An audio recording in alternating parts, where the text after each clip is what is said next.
Hi guys, one day exam factory में आप सभी का स्वागत है। गाइस, पूरे एक महीने का करंट अफेयर्स हम कराने वाले हैं, पूरे अगस्त 2024 का। इसके साथ साथ इसमें जितने भी सारे क्रिकेट वगैरह से रिलेटेड होगा, ठीक है, पैरा ओलंपिक या फिर जो भी सारे क्रिकेट से रिलेटेड उसके इसी पार्ट में अलग से जोड़ा गया है, सबसे लास्ट में होगा।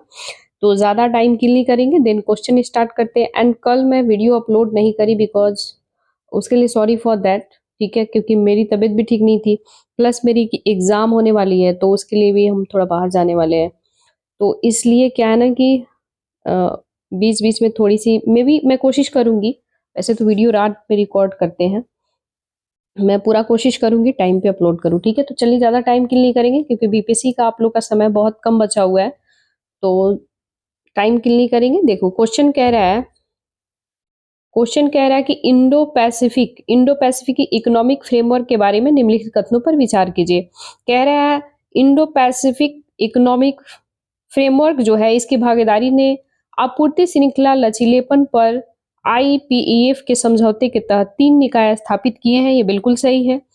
भारत को आईपीएफ, यानी कि जब भी हम आईपीएफ बोलेंगे तो आप समझो यहाँ ऑलरेडी लिखा हुआ है इंडो पैसिफिक इकोनॉमिक फ्रेमवर्क, ठीक है। यानी कि भारत को आईपीएफ के तहत आपूर्ति श्रृंखला परिषद एससीसी के उपाध्यक्ष के रूप में चुना गया है। ये बिल्कुल सही है, ठीक है। यूएसए को आपूर्ति श्रृंखला परिषद और श्रम अधिकार सलाहकार बोर्ड दोनों के अध्यक्ष के रूप में चुना गया है। किसको? यूएसए को, ठीक है। यूएसए को आपूर्ति श्रृंखला परिषद और श्रम अधिकार सलाहकार बोर्ड दोनों के अध्यक्ष चुने गया है। बिल्कुल सही है, तो हमारा आंसर डी हो जाएगा। एक बार हम लोग एक्सप्लेनेशन देख ले।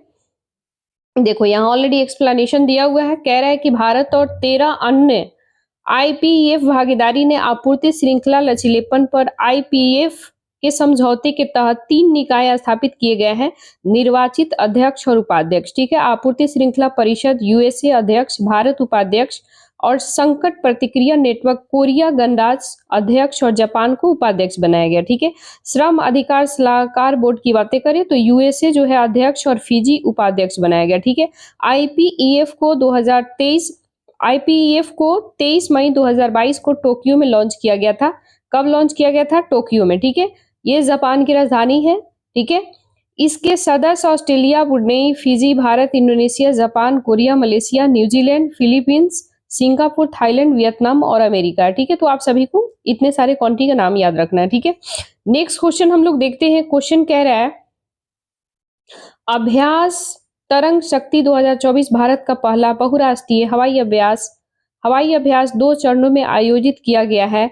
अभ्यास का दूसरा चरण आयोजित किया गया है कहाँ पे? तो राजस्थान में किया गया है, जोधपुर के, ठीक है।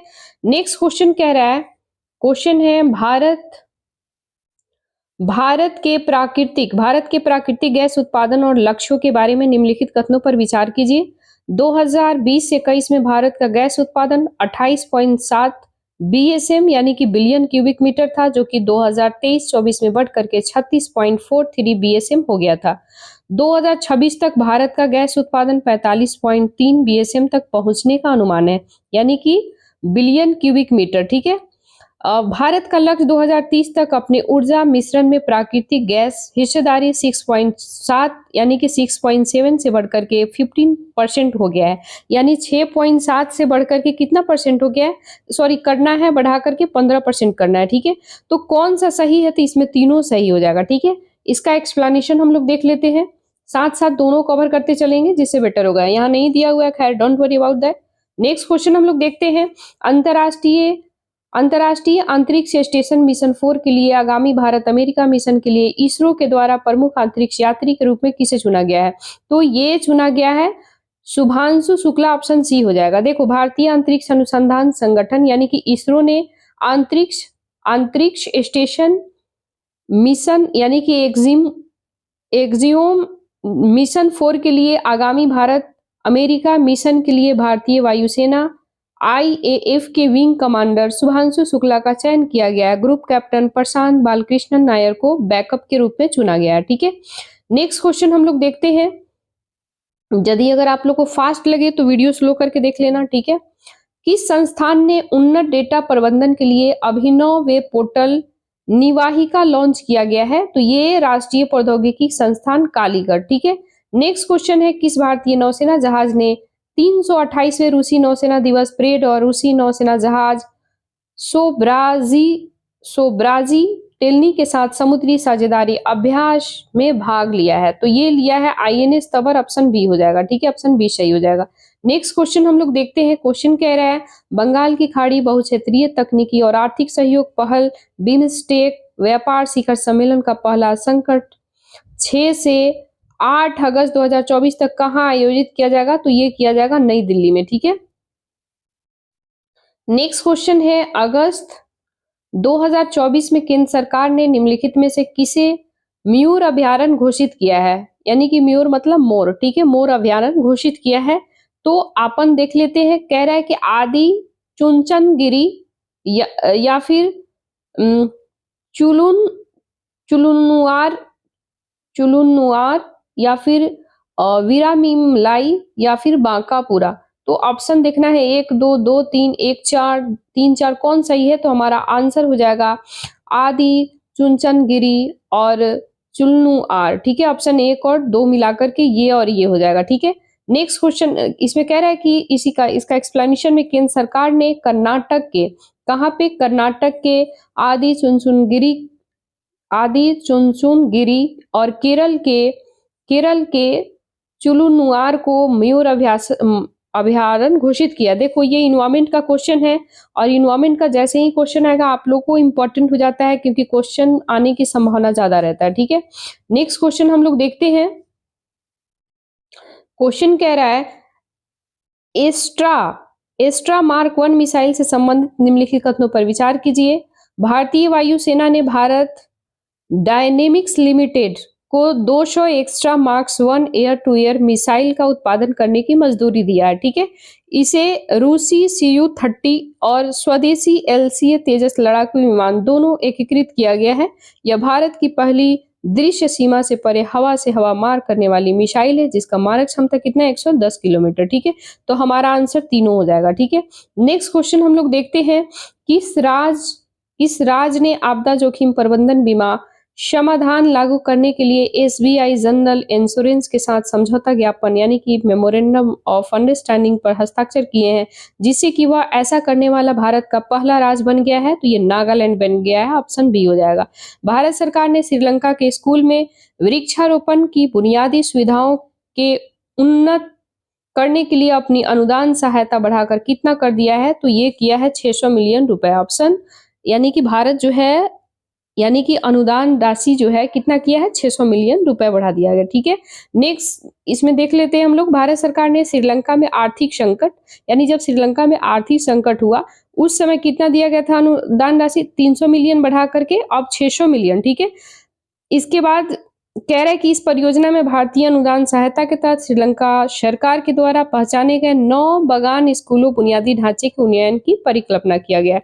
भारत ने गुजरात के लोथल में राष्ट्रीय समुद्री विरासत परिसर की विकसित करने के लिए किस देश के साथ समझौता किया है? तो ये वियतनाम के साथ किया, ऑप्शन बी हो जाएगा। नेक्स्ट क्वेश्चन हम लोग देखते हैं। नेक्स्ट क्वेश्चन,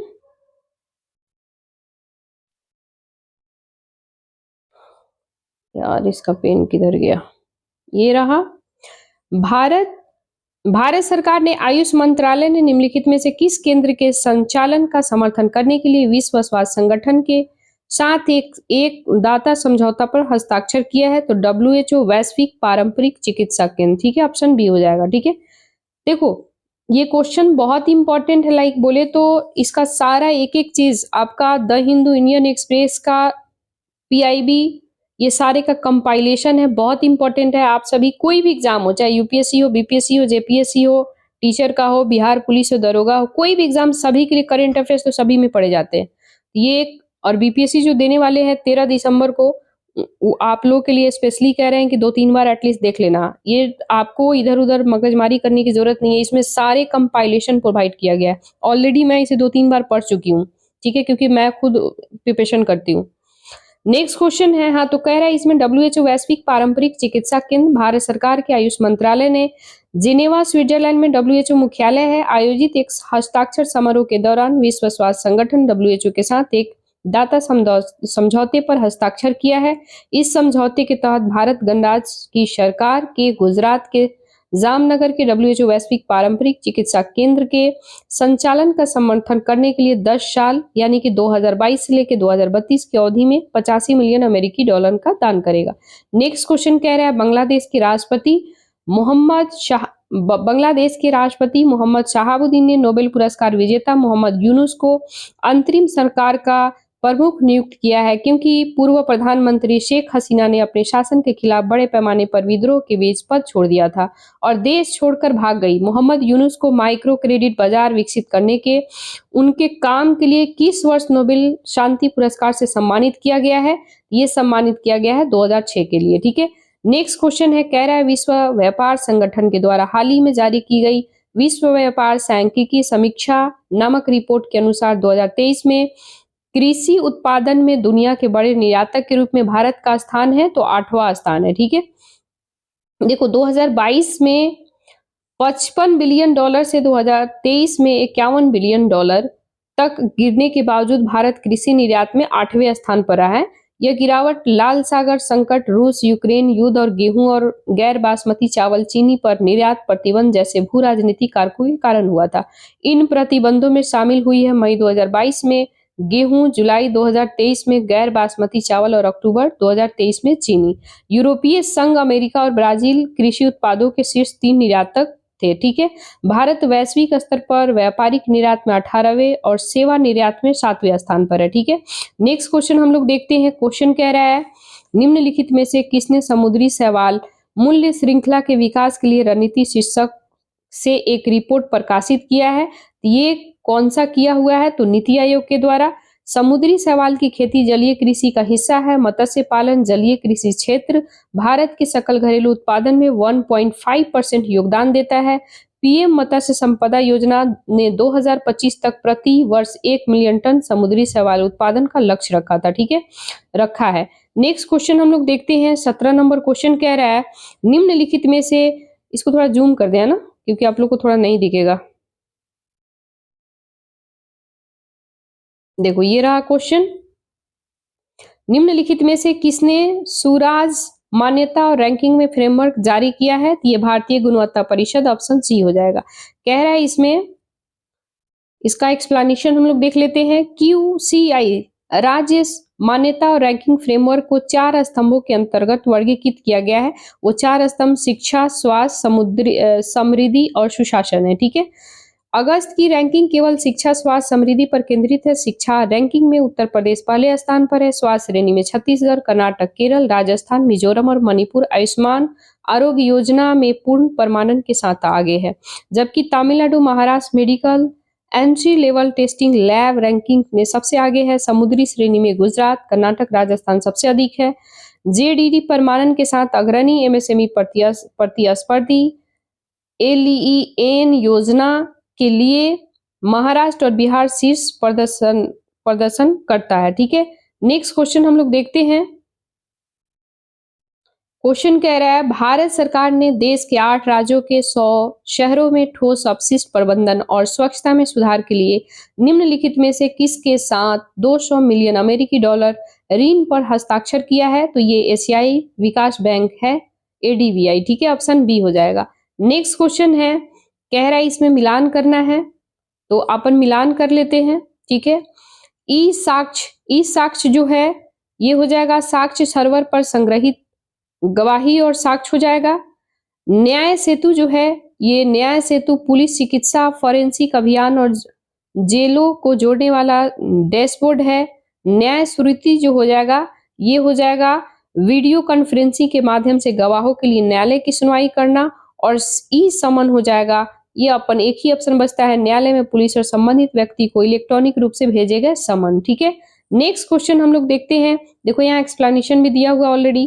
कह रहा है केंद्रीय गृह मंत्री, सहकारिता मंत्री अमित शाह ने हाल ही में चंडीगढ़ में, कहाँ पे? चंडीगढ़ में 3 नए आपराधिक कानूनों के लिए साक्ष्य, न्याय सेतु, न्याय श्रुति, देखो न्याय ई साक्ष्य, न्याय सेतु, न्याय श्रुति और ई समन ऐप लॉन्च किया। ठीक है, breaking rocks and barriers memoirs of a geologist and the mountaineer किसकी संस्मरणात्मक पुस्तक है? ये पुस्तक जो है सुदीप्त सेनगुप्ता, ऑप्शन बी हो जाएगा।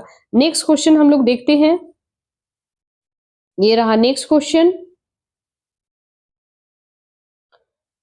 नेक्स्ट क्वेश्चन कह रहा है निम्नलिखित में से कौन सा सही ढंग से मेल नहीं खाता है, यानी कि गलत है, ठीक है। तो कह रहा है प्रति सुदान महानिदेशक चिकित्सक सेवा सेना है, ठीक है, तो ये गलत है। साधन सक्सेना नायर असम राइफल की महानिदेशक है, बिल्कुल भी नहीं। विकास विकास लखेरा संघ लोक सेवा आयोग के अध्यक्ष हैं, बिल्कुल भी नहीं, क्योंकि अभी एक एक यूपीएससी के जो अध्यक्ष हैं उनका एक महिला है, उन्हीं को नियुक्त किया गया, ठीक है, प्रीति सुदान, ठीक है। देखो यहाँ लिखा भी हुआ है प्रीति सुदान को संघ लोक सेवा आयोग का अध्यक्ष नियुक्त किया गया है। इसके साथ ही वह यूपीएससी के अध्यक्ष का पद संभालने वाली दूसरी महिला बन गई हैं। उससे पहले 1996 में आर एम बैथ्यू इस पद पर है। गाइज ये जो महिला का वीमेन का नाम है, ये दोनों आप नोट करके और वीमेन इम्पावरमेंट वाला जो फाइल है ना, उसमें डायरेक्ट नोट कर लेना, ठीक है। और जहां पे भी महिला से रिलेटेड कोई भी क्वेश्चन आए पॉजिटिव दिखाने के लिए आप वहां डायरेक्ट मेंशन कर सकते हैं, लिख सकते हैं कि प्रीति सूदन, ये Preeti Sudan UPSC headed by recently appointed on the UPSC chairperson, ऐसे करके लिख सकते हैं। That is the good for the Indian women too, मतलब आप ऐसे करके लिख सकते हैं, दिखा सकते हैं कि हाँ करेंटली में ऐसे ऐसे है, इतना परसेंट जो है, पहले जो है ज़्यादा प्रायोरिटी मतलब मेंस को ही दिया जाता था, वीमेन को भी दिया जा रहा है। Continue has been changes from this example, ऐसे ऐसे करके आप लिख सकते हैं, ठीक है। तो हिंदी में लिखे तो हिंदी में लिख सकते हैं, जैसा आप जिस भी लैंग्वेज में लिखना चाहें, ओके। तो आप इसको डायरेक्ट वहां पुट कर सकते हैं मेंस आंसर राइटिंग में, ठीक है, ये बहुत इंपॉर्टेंट है। नेक्स्ट क्वेश्चन है, कह रहा है कि डॉक्टर यामिनी कृष्णमूर्ति के बारे में निम्नलिखित कथनों पर विचार करें। वह एक प्रमुख भारतीय शास्त्रीय नृत्यांगना थी जिन्हें भारत नाट्य और कुचिपुड़ी के में योगदान के लिए जाना जाता है। उन्हें पद्म श्री, पद्म भूषण और पद्म विभूषण सहित कई प्रतिष्ठित पुरस्कार मिले हैं और उन्होंने 1995 में अपनी आत्मकथा ए पैशन फॉर डांस प्रकाशित किया था। तो तीनों सही, हमारा आंसर हो जाएगा सी, ठीक है। नेक्स्ट क्वेश्चन, अच्छा इसका एक्सप्लेनेशन हम लोग देख लेते हैं।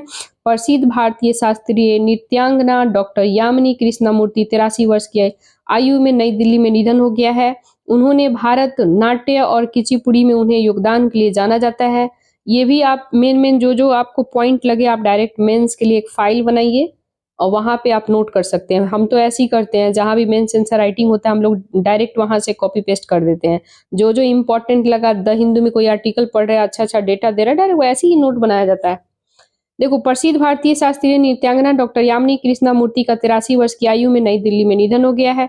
उन्होंने भारत नाट्य और कुचिपुड़ी में उनके योगदान के लिए जाना जाता है। उन्हें पद्म श्री 1968, पद्म भूषण 2001 में, पद्म विभूषण 2016 और संगीत नाटक अकादमी पुरस्कार 1977 से सम्मानित किया गया है। 2014 में संभावी स्कूल ऑफ डांस से नाट्य शास्त्र पुरस्कार में भी मिला उन्हें। उन्होंने 1995 में अपनी आत्मकथा पैशन फॉर डांस भी प्रकाशित किया था, ठीक है। नेक्स्ट क्वेश्चन हम लोग देखते हैं। कह रहा है कि एशिया कप क्रिकेट टूर्नामेंट, ठीक है, एशिया कप क्रिकेट टूर्नामेंट के बारे में निम्नलिखित कथनों पर विचार कीजिए। भारत 2025 में टी20 प्रारूप में इसकी मेजबानी करेगा, बिल्कुल सही है, ठीक है। यानी कि एशिया कप क्रिकेट टूर्नामेंट के बारे में भारत 2025 में टी20 प्रारूप की में इसकी मेजबानी करेगा। बांग्लादेश 2027 में वनडे प्रारूप में इसकी मेजबानी करेगा और एशिया कप एशियाई क्रिकेट परिषद और आयोजित एक द्विवार्षिक क्रिकेट टूर्नामेंट है, बिल्कुल सही है, तो हमारा आंसर सी हो जाएगा, ठीक है। नेक्स्ट हम लोग देखते हैं 24 नंबर क्वेश्चन कह रहा है कौन सा देश संयुक्त अरब अमीरात को पीछे छोड़ साल 2023 में भारत का दूसरा सबसे बड़ा तरलीकृत प्राकृतिक गैस आपूर्तिक बनकर उभरा है। तो ये उभरा है संयुक्त राज्य अमेरिका। वर्ष 2023 में भारत के लिए संयुक्त राज्य अमेरिका तरलीकृत प्राकृतिक गैस एलएनजी, ठीक है, का दूसरा सबसे बड़ा आपूर्तिकर्ता बनकर उभरा है। अमेरिका ने वर्ष 2023 में 3.09 मिलियन टन की आपूर्ति करते हुए संयुक्त अरब अमीरात को पीछे छोड़ दिया है। ये भी डेटा आप कहाँ यूज कर सकते हैं, ऐसे कोई जैसे क्वेश्चन आता है, लगे कि जहाँ एग्जाम्पल सेट हो सकता है, सपोज करो कि एक्सपोर्ट इम्पोर्ट की बातें हो रहा है, ज़रूरी नहीं है कि तेल के बारे में पूछ रहा है तो मतलब उसी के बारे में लिखे, या फिर एक्सपोर्ट इंपोर्ट में जैसे और कोई दूसरा पूछ रहा है आयरन और जो भी पूछे ज़रूरी नहीं है उसमें लिखेंगे। यानी एक्सपोर्ट इंपोर्ट का क्वेश्चन है, लगे कि हाँ वहाँ पे एग्जाम्पल हमें पुट कर देना चाहिए, लगे कि हाँ रिसेंटली अमेरिका भारत ऐसे करके इतना इतना डेटा, तो वहाँ आप लिख सकते हैं, ठीक है।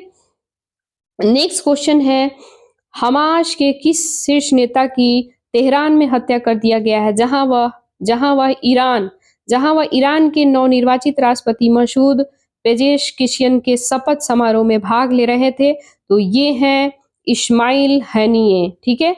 नवीनतम सरकारी आंकड़ों के अनुसार भारत कह रहे हैं, नवीनतम सरकारी आंकड़ों के अनुसार भारत दुनिया का दूसरे सबसे बड़ा एल्युमिनियम उत्पादक बन गया है, ठीक है। दुनिया का तीसरा सबसे बड़ा चूना उत्पादक है और दुनिया का चौथा सबसे बड़ा लौह अयस्क है। तो ये कौन सही है? तीनों सही है, ठीक है।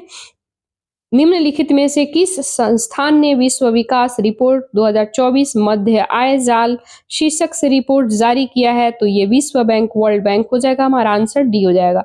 नेक्स्ट क्वेश्चन देखते हैं। अच्छा, इसका एक्सप्लेनेशन देख ले हम लोग। विश्व बैंक की रिपोर्ट में इस बात पर प्रकाश डाला गया है कि भारत चीन सहित उन 100 देशों में शामिल है जो कि मध्य आय जाल में फंसने के लिए जोखिम में है, जहां देश के मध्य आय से उच्च आय की स्थिति में प्रवेश के लिए संघर्ष करते हैं। राष्ट्रीय शैक्षणिक अनुसंधान प्रशिक्षण परिषद एनसीईआरटी ने राज्यों में स्कूल के द्वारा कितने बैंगलेट्स डे लागू करने का प्रस्ताव दिया है? ये दिया है 10, ठीक है। एनसीईआरटी के छात्रों के पास बैगलेस डे गतिविधियों के लिए कम से कम 10 दिन या 60 घंटे का स्कूल समय होना चाहिए। स्कूल पूरे वर्ष के किसी भी संख्या में बैगलेस डे शेड्यूल कर सकते हैं, लेकिन 2 या 3 स्लॉट रखने की सलाह दिया जाता है, ठीक है। नेक्स्ट क्वेश्चन देख लेते हैं हम लोग। ये रहा नेक्स्ट क्वेश्चन। अगस्त 2024 में फार्म मिन चीन की यात्रा के दौरान भारत और वियतनाम के बीच कितने समझौते पर हस्ताक्षर किए गए हैं? तो 9 समझौते पर हस्ताक्षर किए गए। भारतीय खगोल भौतिकी संस्थान के खगोलविदों की एक टीम ने किस तारा समूह में एक वैम्पायर तारे की खोज किया गया है? तो ये तारा समूह M67 है। तो यहाँ पे ऑप्शन हमारा डी हो जाएगा।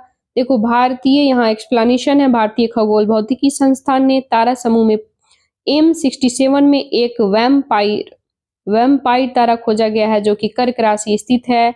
WOCS 905 नामक यह तारा एक नीली स्ट्रैंगलर तारा है जो अपने साथी तारे के पदार्थ चूस कर खुद को फिर से जीवित करता है, ठीक है। कह रहा है कि वरिष्ठ गांधीवादी सामाजिक कार्यकर्ता और बच्चों के गांव बालग्राम के संस्थापक का हाल ही में निधन हो गया। उनका नाम क्या है? तो उनका नाम है शोभा रनाडे, ऑप्शन बी हो जाएगा। नेक्स्ट क्वेश्चन हम लोग देखते हैं। कह रहा है सरकार के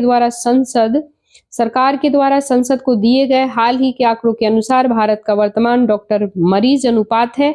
तो ये मरीज अनुपात जो है 1:834, यानी 834 पर भारत का एक मतलब डॉक्टर है, यानी कि ये हमारे ऑल ओवर द वर्ल्ड के अकॉर्डिंग सही है, क्योंकि भारत और WHO की अगर हम लोग बात करें उसके अकॉर्डिंग 1000 पे एक डॉक्टर है, ठीक है। तो उसके अकॉर्डिंग तो इंडिया ठीक ही है, 834 पे एक, ठीक है।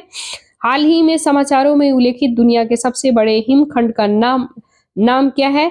तो ये हिमखंड का नाम जो है A23A, ठीक है, याद रखना है।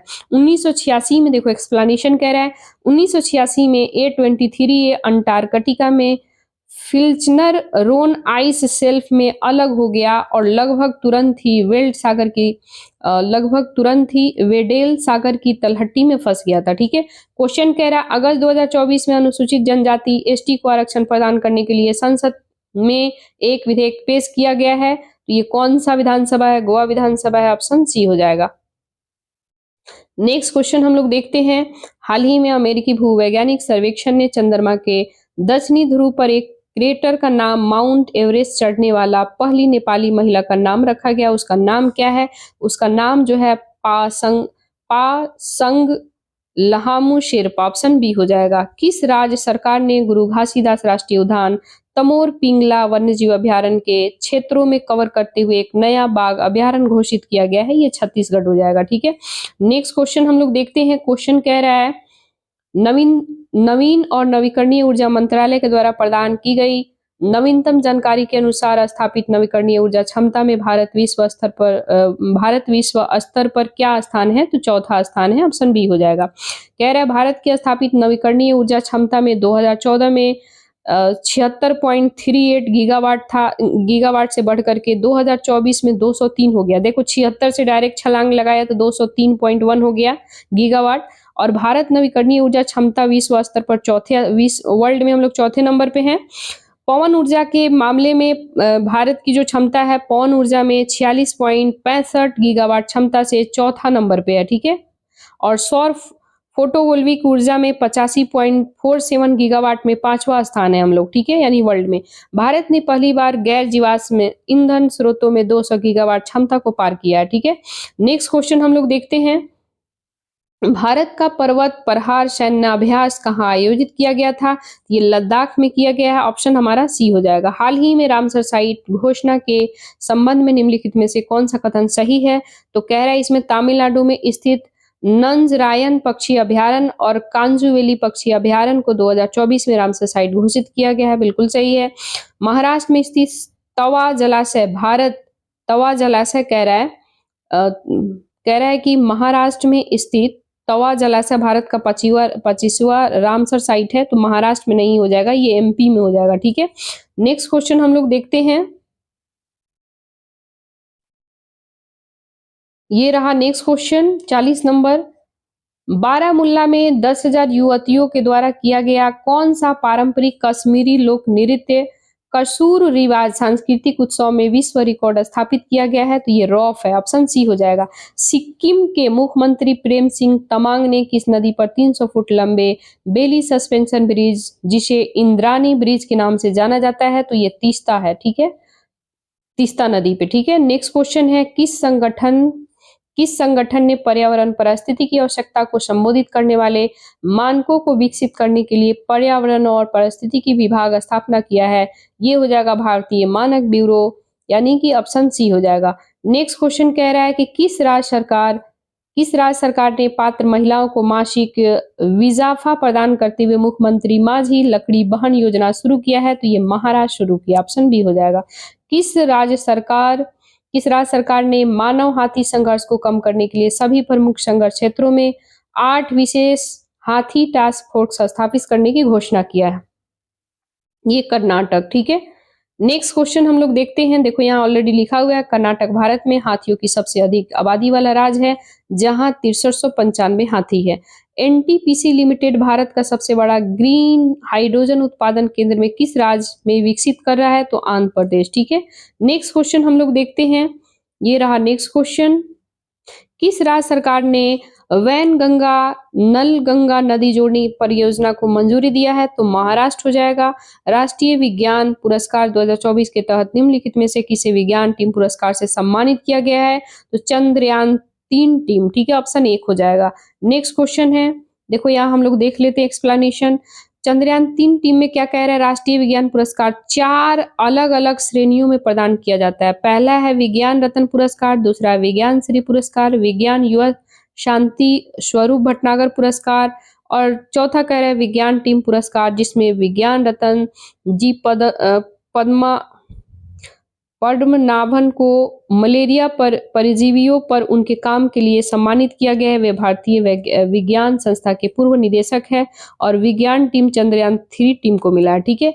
नेक्स्ट क्वेश्चन हम लोग देखते हैं, कह रहा है इसमें हिंद महासागर में स्थित पानी के नीचे 3 भौगोलिक संरचना को भारत के द्वारा प्रस्तावित नामों से सम्मानित किया गया है, निम्नलिखित में से कौन सा नाम शामिल नहीं है? ये शामिल नहीं है, तो पहले देखो अशोक सीमाउंट है, चंद्रगुप्त रिज है, कल्पतरुत रिज है, लेकिन कौन नहीं है? तो समुद्र गुप्त रिज, ऑप्शन सी नहीं है, ठीक है। तो फिर से टिक लगा देते हैं, ऑप्शन सी गलत हो जाएगा, ठीक है, नहीं है, ठीक है।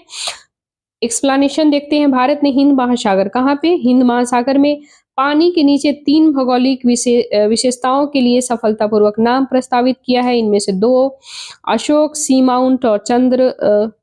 सीमाउंट और चंद्रगुप्त रीज मौर्य वंश के शासकों के नाम पर। तीसरा विशेषता कल्पतरु रीज का नाम पौराणिक इच्छा पूर्ति करने वाले पेड़ कल्पतरु के नाम पर रखा गया है। इन नामों को अंतर्राष्ट्रीय हाइड्रोग्राफिक संगठन और यूनेस्को के अंतर सरकारी महासागरीय आयोग द्वारा अनुमोदित किया गया है। ठीक है, अनुमोदित किया गया है। नेक्स्ट क्वेश्चन हम लोग देखते हैं। ये रहा नेक्स्ट क्वेश्चन। भारत का पहला 24x7 अनाज, यानी 24x7 का मतलब 24 यानी 7 दिन 24 घंटा, कहते हैं ना 24x7, यानी कि 24 घंटा कभी भी, यानी 7 दिन होता है, 7 दिन में 24 घंटा, ठीक है, यानी 24x7 अनाज एटीएम अन्न पूर्ति किस शहर में खोला गया है? तो भुवनेश्वर में खोला गया है। भारत का पहला 24x7 अनाज एटीएम अन्न पूर्ति 9 अगस्त 2024 को उड़ीसा के भुवनेश्वर में खोला गया है। एटीएम को उड़ीसा सरकार ने संयुक्त राष्ट्र विश्व खाद्य कार्यक्रम के सहयोग से लॉन्च किया गया है। ठीक है, नेक्स्ट क्वेश्चन हम लोग देखते हैं। ये रहा नेक्स्ट क्वेश्चन। भारत और मलेशिया के बीच द्विपक्षीय वायुसेना अभ्यास उदार शक्ति 2024 किस स्थान पर हुआ है? ये हुआ है कुआंत। ठीक है, केंद्रीय सरकार के, और कुआंत कहाँ है? तो मलेशिया में। ठीक है, केंद्रीय सरकार के स्वच्छ पौधा कार्यक्रम क्लीन प्लांट प्रोग्राम का उद्देश्य किस प्रकार की फसलों के उत्पादन को बढ़ाना है? तो ये बागवानी फसलें, ऑप्शन सी हो जाएगा। कह रहा है केंद्रीय मंत्रिमंडल ने भारत में बागवानी फसलों की उपज उत्पादकता को बढ़ाने के लिए स्वच्छ पौधा कार्यक्रम में को मंजूरी दिया है। इस मिशन को कृषि किसान कल्याण मंत्रालय के द्वारा लागू किया गया है। और कुछ याद रखिए चाहे नहीं, मंत्रालय जरूर याद रखिएगा। ठीक है, कृषि किसान मंत्रालय। इसकी घोषणा केंद्रीय बजट 2023 में किया गया था। इस पहल के तहत 9 स्वच्छ पौधे केंद्र स्थापित किए जाएंगे। अंगूर एनआरसी पुणे, शीतोष्ण फल सेब बादाम अखरोट सीआईटीए श्रीनगर मुक्तेश्वर, खट्टे फल सीसीआरआई नागपुर, सीआईएस बीकानेर। इसके बाद आम जो है, आम अमरूद या फिर एवोकैडो आईआईएचआर बेंगलुरु, आम अमरूद लीची सीआईएसएच लखनऊ, और अनार जो है एनआरसी सोलापुर। पूर्वी भारत में उष्णकटिबंधीय उप उष्णकटिबंधीय फल। ठीक है, भारत के 78वें स्वतंत्रता दिवस पूर्व संध्या पर हिमालय पर्वतारोहण संस्थान के दिव्यांगजन अभियान दल ने किस शिखर पर विशाल भारतीय ध्वज फहराया है? ये माउंट किलिमंजारो अफ्रीका हो जाएगा। ऑप्शन हमारा 1 हो जाएगा। देखो यहाँ एक्सप्लेनेशन देख लेते हैं। 8 अगस्त 2024 को हिमालयन माउंटेनियरिंग इंस्टीट्यूट के दिव्यांग पर्वतारोहियों की एक टीम के द्वारा किलिमंजारो की उहुरु चोटी पर 7800 वर्ग फीट का भारतीय राष्ट्रीय ध्वज फहराया। ये ऑलरेडी क्वेश्चन हम लोग जो अभी हम लोग फुल लेंथ वाला टेस्ट सीरीज कराए उसके करंट अफेयर्स में ये हम लोग करा चुके हैं। भारत श्रीलंका संयुक्त सैन्य अभ्यास मित्र शक्ति 10वां संस्करण किस स्थान पर आयोजित किया जाएगा? तो ये किया जाएगा मदुरई ओया श्रीलंका। ठीक है, मदुरई ओया यानी कहाँ है? श्रीलंका में। ठीक है, नेक्स्ट क्वेश्चन हम लोग देखते हैं। क्वेश्चन कह रहा है अगस्त 2024 में प्लांट फॉर मदर यानी कि प्लांट फॉर मदर अभियान के तहत किस देश में मैत्री मेहराब का उद्घाटन किया गया है? तो श्रीलंका। ऑप्शन सी हो जाएगा, डी हो जाएगा।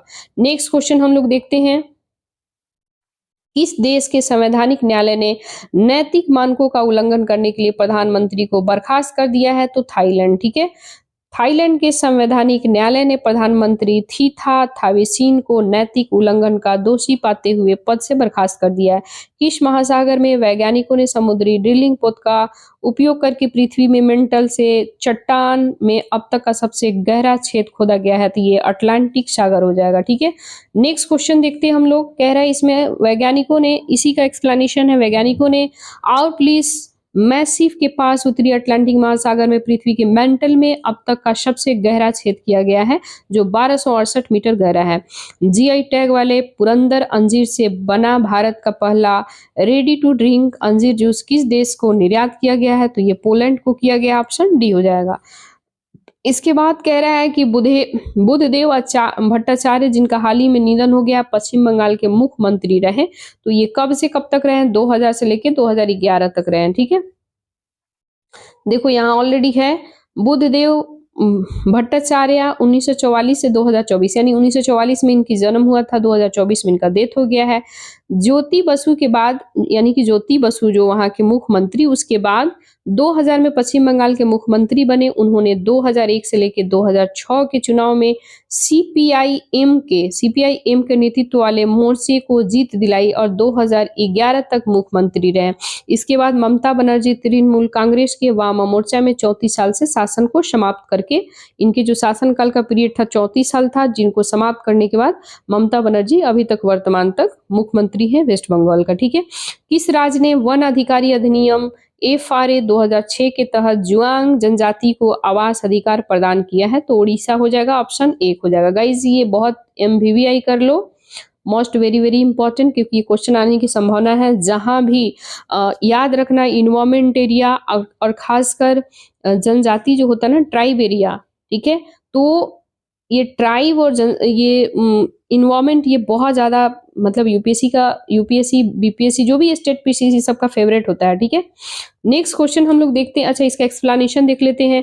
उड़ीसा के केओंझर और जाजपुर जिलों में वन अधिकार अधिनियम FRA 2006 के तहत जुआंग जनजाति, कौन जाति? जुआंग जनजाति को आवास अधिकार प्रदान किया गया। अन्य जनजाति जैसे कि जाजपुर के जोंग, उड़ीसा के देवगढ़ के पौड़ी भुइयां जनजाति और मध्य प्रदेश में भारिया पीबीटीजी और छत्तीसगढ़ में कामार पीबीटीजी और बैगा पीबीटीजी को आवास अधिकार प्राप्त है। ठीक है, नेक्स्ट क्वेश्चन हम लोग देखते हैं।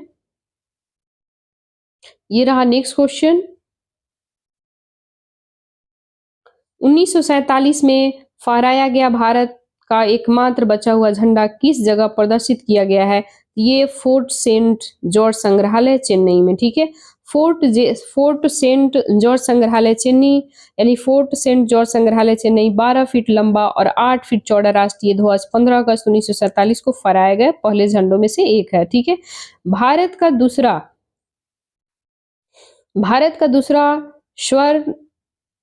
का दूसरा स्वनिर्मित 700 मेगावाट परमाणु ऊर्जा रिएक्टर किस राज्य में अपनी पूरी क्षमता पर काम करना शुरू कर दिया है? ये गुजरात, ऑप्शन बी हो जाएगा। भारत का दूसरा स्वर्णिम 700 मेगावाट परमाणु ऊर्जा 21 अगस्त 2024 को गुजरात में अपनी पूरी क्षमता पर काम करना शुरू कर दिया है।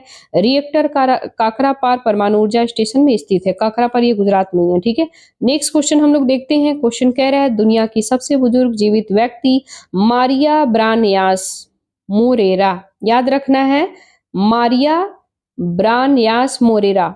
दुनिया के सबसे बुजुर्ग जीवित व्यक्ति कौन है? मारिया ब्रानयास मोरेरा, जिनका हाल ही में निधन हो गया है। किस देश के थी? तो स्पेन के थी, ऑप्शन ए हो जाएगा।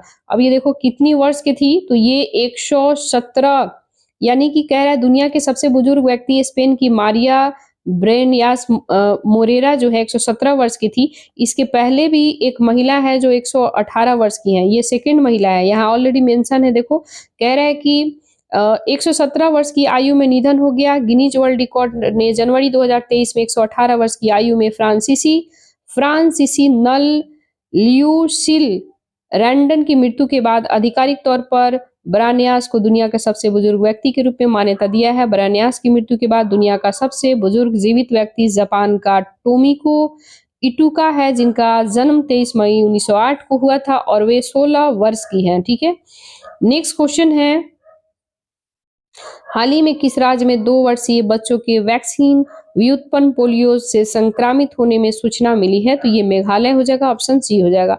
मेघालय में 2 वर्षीय बच्चे जो पोलियो के मामले की पुष्टि हुई है, जिससे चिंता बढ़ गया है, क्योंकि भारत को 2014 में WHO के द्वारा पोलियो मुक्त घोषित किया गया था और अभी वर्तमान में जो है ये मामला आया है, तो ये बहुत ही मतलब प्रॉब्लम की बात है। नेक्स्ट क्वेश्चन हम लोग देखते हैं। नेट जीरो कार्बन उत्सर्जन का दर्जा पाने वाला भारत का पहला हवाई अड्डा कौन सा बन गया है? तो इंदिरा गांधी अंतर्राष्ट्रीय हवाई अड्डा, दिल्ली। ठीक है, हेमा समिति हाल ही में चर्चा में था। यह किस राज्य के फिल्म उद्योग में यौन शोषण, लैंगिक असमानता और श्रम उल्लंघन से संबंधित है? तो ये केरल राज्य हो जाएगा, ऑप्शन बी हो जाएगा। ठीक है, देखो ये जो है न्यायमूर्ति हेमा समिति की रिपोर्ट मलयालम फिल्म उद्योग में शोषण के उजागर करता है। ठीक है, नेक्स्ट क्वेश्चन है प्राकृतिक बहाली कानून। प्राकृतिक बहाली कानून जिसका उद्देश्य पारिस्थितिकी तंत्र, आवास और प्रजातियों को बहाल करना 18 अगस्त 2024 को लागू या किससे संबंधित है? ये यूरोपीय संघ से संबंधित है, यूरोपीय यूनियन से संबंधित है।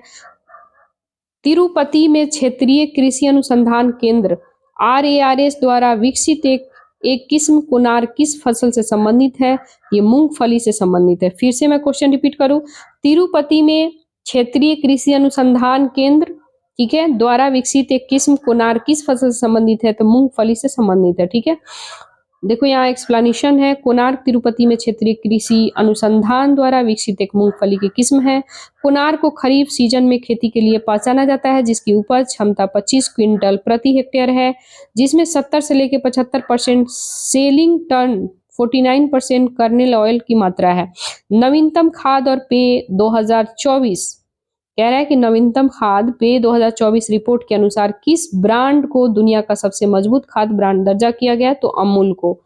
अमूल मिल्क जो है, अमूल का और भी प्रोडक्ट, यानी जितने भी अमूल जो आता है प्रोडक्ट सभी को, नॉट दूध, अमूल का और भी सारे प्रोडक्ट आता है, ठीक है, सभी को। ठीक है, नेक्स्ट क्वेश्चन है, किस अगस्त 2024 में दुनिया का दूसरा सबसे बड़ा 2492 कैरेट का हीरा किस देश में खोजा गया है? तो ये आपको बताना है कहाँ पे खोजा गया है। ये हो जाएगा आपको बोत्सवाना, ठीक है, बोत्सवाना। ठीक है, फिर से यहाँ टिक लगा दे क्योंकि ये बोत्सवाना है, मैंने पढ़ा था ऑलरेडी। देखो बोत्सवाना हो जाएगा। नेक्स्ट क्वेश्चन है, दुनिया का इसे एक्सप्लेनेशन देख लेते हैं। दुनिया का दूसरा सबसे बड़ा हीरा 2492 कैरेट का है, जिसे अगस्त 2024 में बोत्सवाना की कारो खदान में खोजा गया था। अब तक पाया गया सबसे बड़ा हीरा 3106, अब तक सबसे जो बड़ा है वो 3106 कैरेट का है, जो कलीन हीरा है, जो कि 1905 में साउथ अफ्रीका में पाया गया था। हाल ही में किस चंद्र मिशन चंद्रमा पर मैग्मा महासागर साक्ष्य खोजे गए हैं? तो चंद्रयान 3 हो जाएगा। ठीक है, चंद्रयान 3 भारत के मिशन जो है दक्षिणी ध्रुव साउथ पोल के पास चंद्रमा में मैग्मा महासागर के साक्ष्य खोजे गए हैं। ठीक है, नेक्स्ट क्वेश्चन है, कह रहा है किस देश ने 2024 में भारत को 52.8 मिलियन अमेरिकी डॉलर मूल्य के high altitude anti submarine warfare sonobuoy की बिक्री को मंजूरी दिया है? ये हो जाएगा संयुक्त राज्य अमेरिका। हाल ही में FSSAI खाद्य व्यवसाय को निम्नलिखित में से पैकेजिंग A1 A2 प्रकार के दावों को हटाने का निर्देश दिया है। तो ये दूध और दूध पे उत्पादन जो प्रोडक्शन है उस पे जो है A1 A2 ये जो लिखा गया है उसको हटाने का निर्देश दिया है। नेक्स्ट क्वेश्चन है, सुभद्रा योजना। सुभद्रा योजना किस राज्य सरकार के द्वारा शुरू की गई महिला केंद्रित योजना है? तो ये उड़ीसा का है। सुभद्रा योजना के तहत 21 से लेके 60 वर्ष की आयु के सभी पात्र लाभार्थियों को 2024-25 से लेके 2028-29 के बीच 5 वर्षों की अवधि में 50,000 प्राप्त होंगे। ठीक है, नेक्स्ट क्वेश्चन कह रहा है, राष्ट्रीय अंतरिक्ष दिवस के संदर्भ में निम्नलिखित कथनों पर विचार कीजिए। भारत सरकार ने आधिकारिक तौर पर 23 अगस्त को भारत के चंद्र मिशन और चंद्रयान 3 के चंद्र सतह पर उतरने के सम्मान में राष्ट्रीय अंतरिक्ष दिवस के रूप में नामित किया है। राष्ट्रीय अंतरिक्ष दिवस 2024 का विषय चंद्रमा को छूते हुए जीवन को छूना भारत की अंतरिक्ष गाथा था। बिल्कुल सही है, हमारा आंसर सी हो जाएगा। नेक्स्ट क्वेश्चन हम लोग देखते हैं। नेक्स्ट क्वेश्चन रहा, किस देश ने अगस्त 2024 में कर्मचारियों को काम के घंटों के बाहर राइट टू डिस्कनेक्ट प्रदान किया है? तो यह ऑस्ट्रेलिया ने प्रदान किया है। ऑस्ट्रेलिया का नया राइट टू डिस्कनेक्ट नियम कर्मचारियों को तनाव कम करने के उद्देश्यों से नियमित घंटों के बाहर काम का संचार को अनदेखा करने की अनुमति देता है। ठीक है, नेक्स्ट क्वेश्चन है, कह रहा है कि अगस्त 2024 में किस राज्य सरकार ने भू आकृति और शैल चित्रों को संरक्षित स्मारक घोषित किया है? ये घोषित किया है, ये हो जाएगा महाराष्ट्र, ऑप्शन डी हो जाएगा। देखो महाराष्ट्र सरकार ने रत्नागिरी के मध्य पाषाण भू आकृति शैल चित्रों को संरक्षित स्मारक घोषित किया है। किस देश ने हाल ही में भारत के विदेश मंत्रालय और न्यू स्पेस इंडिया लिमिटेड के साथ अपने मुनाल उपग्रह को लॉन्च करने में मदद किया है? ठीक है, तो ये नेपाल हो जाएगा। नेक्स्ट क्वेश्चन है, विदेश मंत्रालय न्यू स्पेस इंडिया लिमिटेड ने नेपाल के मुनाल उपग्रह को लॉन्च करने में मदद करने के लिए एक समझौता ज्ञापन पर हस्ताक्षर किया है।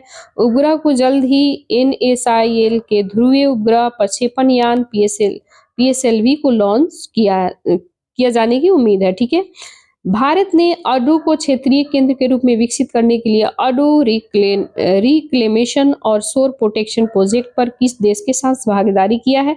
ये मालदीव के साथ किया है, ऑप्शन सी हो जाएगा। नेक्स्ट क्वेश्चन है अगस्त 2024 में प्रशांत द्वीप समूह फोरम की वार्षिक बैठक नुकु अलोफा में आयोजित की गई थी, जो कि किसकी राजधानी है? तो ये टोंगा, ऑप्शन बी हो जाएगा। नेक्स्ट क्वेश्चन है निम्नलिखित में से कौन सा एकीकृत पेंशन योजना की विशेषता है? 2025 वर्ष कह रहा है 25 वर्ष की न्यूनतम अर्हक सेवा के लिए सेवानिवृत्ति से पहले पिछले 12 महीनों में प्राप्त मूल वेतन का लगभग 50% सुनिश्चित पेंशन है। ठीक है, ये कह रहा है ऑप्शन ए। इसके बाद कह रहा है कि न्यूनतम 10 वर्ष की सेवा के बाद सेवानिवृत्ति पर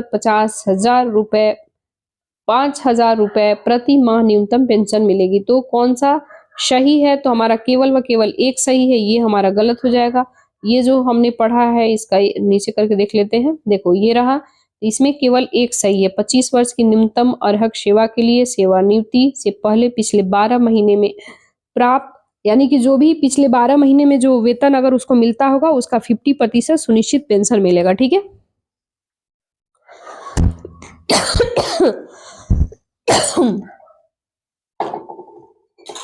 वेट गाइज 1 मिनट।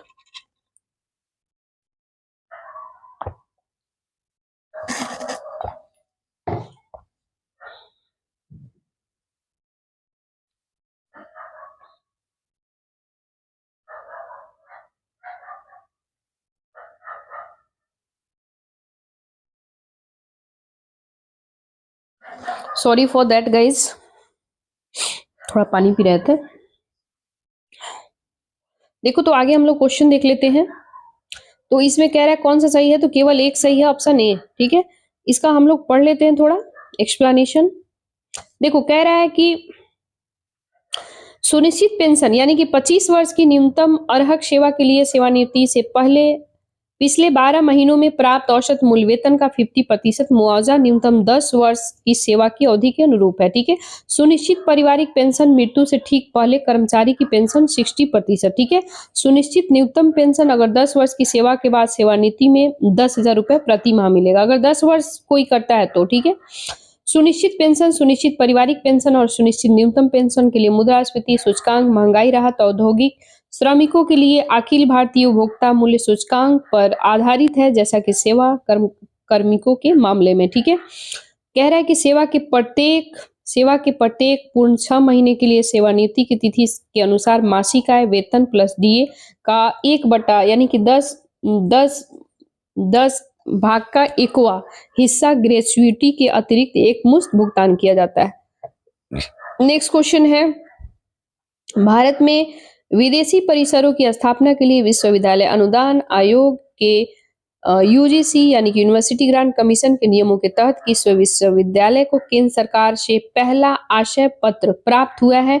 ये हो जाएगा साउथहैम्पटन विश्वविद्यालय, ऑप्शन हमारा सी हो जाएगा। ठीक है, बंगाल कह रहा है कि बंगाल में मिडिल ईस्ट एक्सप्रेस कंटेनर पोत सेवा कोलकाता में हल्दिया डॉक कॉम्प्लेक्स को किस बंदरगाह से जोड़ती है?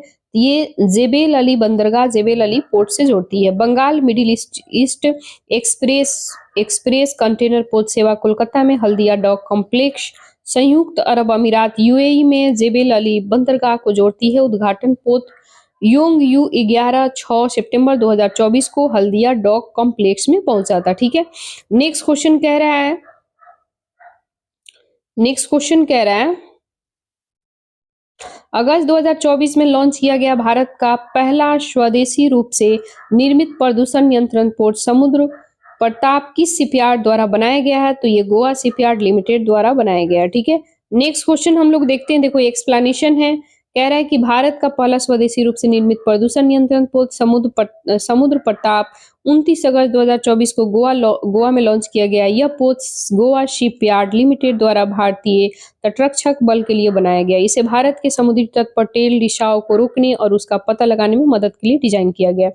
किस राज्य ने मुस्लिम विवाह और तलाक के अनिवार्य पंजीकरण विधेयक 2024 को पारित किया है? तो असम ने पारित किया है। असम विधानसभा ने 29 अगस्त 2024 को मुस्लिम विवाह तलाक के अनिवार्य पंजीकरण विधेयक 2024 को पारित किया गया है। विधेयक में अनिवार्य किया गया है असम में सभी मुस्लिम विवाह और तलाक सरकार के पास पंजीकृत होना चाहिए। ठीक है, नेक्स्ट क्वेश्चन है, अगस्त 2024 में किस राज्य विधानसभा ने महिला के लिए विवाह की न्यूनतम 18 वर्ष से बढ़ाकर के 21 वर्ष करने का विधेयक पारित किया है? ये हिमाचल प्रदेश हो जाएगा। हिमाचल प्रदेश विधानसभा ने 27 अगस्त 2024 को महिला के लिए विवाह न्यूनतम 18 वर्ष से बढ़ाकर के 21 वर्ष कर दिया गया। ठीक है, नेक्स्ट क्वेश्चन कह रहा है, अगस्त 2024 में लॉन्च किया जाने वाला भारत का पहला पुनः परियोज हाइब्रिड रॉकेट RHUMI-1 यानी कि रूमी-1 किस स्टार्टअप द्वारा विकसित किया गया था? ये किया गया था स्पेस जोन इंडिया के द्वारा। ठीक है, एक्सप्लेनेशन हम लोग देख लेते हैं। भारत ने 24 अगस्त 2024 को चेन्नई के थिरुविंदई से अपना पहला पुनः परियोज हाइब्रिड रॉकेट रूमी-1 लॉन्च किया है, जिसे तमिलनाडु स्थित स्टार्टअप स्पेस जोन इंडिया ने मार्टिन ग्रुप के साथ मिलकर विकसित किया है। रूमी-1 रॉकेट दस्ता में सुधार और परिचालन लागत को कम करने के लिए तरल और ठोस ईंधनों प्रणोदक प्रणालियों को दोनों के लाभों को जोड़ता है। यह एक समान ईंधन आधारित हाइब्रिड मोटर और विद्युत रूप से ट्रिगर पैराशूट डिप्लॉयर से सुसज्जित RHUMI 100% पायरोटेक्निक मुफ्त 0% एंटनी है। ठीक है, मिशन RH यानी कि रूमी-1 नेतृत्व स्पेस जोन के संस्थापक आनंद मंगोलिंगम द्वारा किया जा रहा है। ठीक है, इसरो के सैटेलाइट सेंटर के पूर्व निदेशक डॉक्टर माइल स्वामी यानी कि माइल स्वामी अन्नादुरई के मार्गदर्शन में है। ठीक है, नेक्स्ट क्वेश्चन हम लोग देखते हैं, कह रहा है कि डम्बूर बांध, ठीक है, डम्बूर बांध जो हाल ही में खबरों में था, किस नदी पर स्थित है? तो ये गुमटी नदी पे स्थित है। देखो, डम्बूर बांध गुमटी जो है त्रिपुरा में गुमटी नदी पर स्थित है। हाल ही में यह बांध बांग्लादेश द्वारा उठाई गई चिंता के कारण चर्चा में था, जिसने दावा किया था कि यह बांध देश के कुछ क्षेत्रों में बाढ़ के कारण बन सकता है। ठीक है, नेक्स्ट क्वेश्चन कह रहा है, हाल ही में नासा ने ट्रेनेजर-1 उपग्रह लॉन्च किया है, इसका प्राथमिक उद्देश्य क्या है? तो प्राथमिक उद्देश्य है कार्बन डाइऑक्साइड, मीथेन और प्रमुख उत्सर्जन का पता लगाना। ठीक है, इसका एक्सप्लेनेशन हम लोग देख लेते हैं। एक्सप्लेनेशन कह रहा है, नासा ने कार्बन डाइऑक्साइड और मीथेन के प्रमुख उत्सर्जन का पता लगाने के लिए ट्रेनेजर-1 उपग्रह, कौन सा ट्रेनेजर-1 उपग्रह लॉन्च किया है? ट्रेनेजर-1 उपग्रह की सतह से परिवर्तित प्रकाश की तरंग दैर्ध्य को मापने के लिए इमेजिंग स्पेक्ट्रोमीटर तकनीक का उपयोग करके करेगा। मीथेन सैट एक उपग्रह है जो कि मीथेन उत्सर्जन को ट्रैक और मापता है।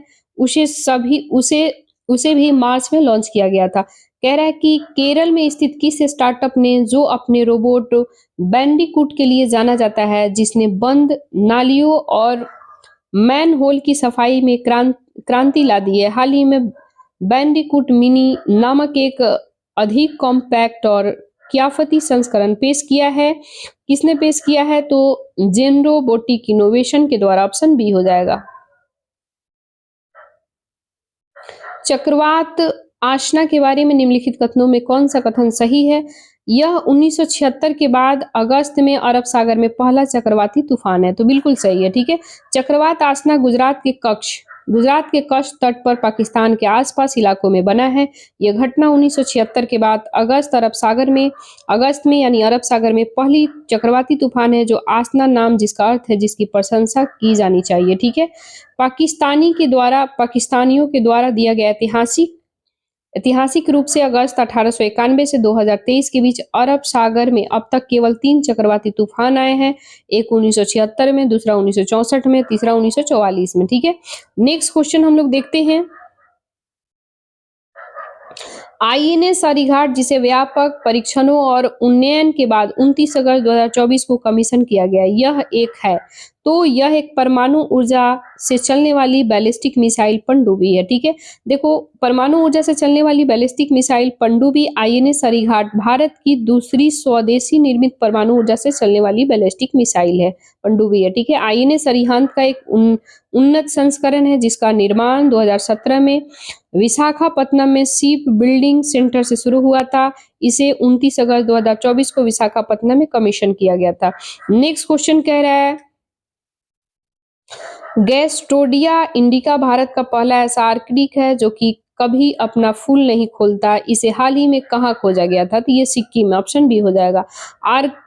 आर्किड गैस्ट्रोडिया इंडिका को हाल ही में भारत के सिक्किम में फैमबोंगलो, ठीक है, फैमबोंगलो वन्यजीव अभयारण्य में खोजा गया। यह भारत का पहला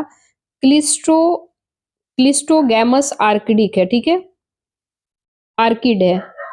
नेक्स्ट क्वेश्चन हम लोग देखते हैं,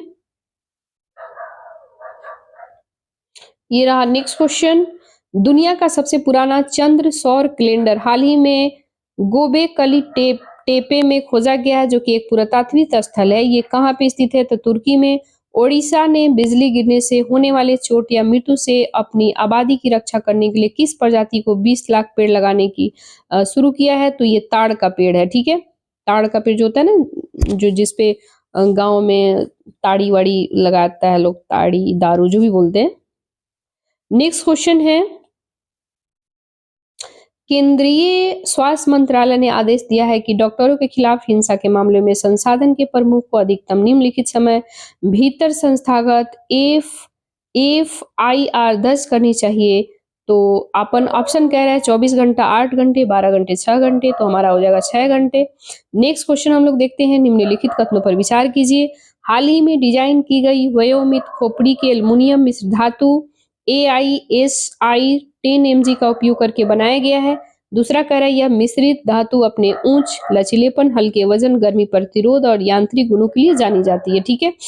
तो इसका ये सर्शन रीजन वाला क्वेश्चन है, तो इसमें दोनों सही है, 1 और 2 दोनों सही है और इसकी सही स्पष्टीकरण है, ठीक है। इसका हम लोग एक्सप्लेनेशन देख लेते हैं। इसरो का 2025 में मानव रहित गगनयान मिशन महिला अर्धमानव सदृश वयोमित्र को ले जाया जाएगा। हाल ही में डिजाइन किया गया है। वयोमित्रा खोपड़ी के एक एल्युमिनियम मिश्र धातु ALSI 10 mg से बना है जो कि अपने उत्कृष्ट लचीलेपन, कम वजन, गर्मी प्रतिरोध, यांत्रिक गुणों के लिए जाना जाता है। इस मिश्र धातु का उपयोग ऑटोमोटिव इंजन और वैमानिकी घटकों के निर्माण के लिए बड़े पैमाने पर किया जाता है। नेक्स्ट क्वेश्चन कह रहा है, भारत में महिला और पुरुष 2023 रिपोर्ट के निष्कर्षों के आधार पर निम्नलिखित में से कौन सा कथन सत्य है? तो कह रहा है कि देखो, यहाँ डायरेक्ट बी लिखा हुआ है तो ऑप्शन पढ़ने में टाइम किल नहीं करेंगे। महिला श्रम बल भागीदारी 2017-18 में 23.3 से बढ़कर के 2022 में 23 में 37%, या 2022-23 में कितना हो गया? 37% हो गया। तो केवल यही सत्य है, बाकी सब गलत है। ऑप्शन हम लोग थोड़ा एक्सप्लेनेशन देख लेते हैं।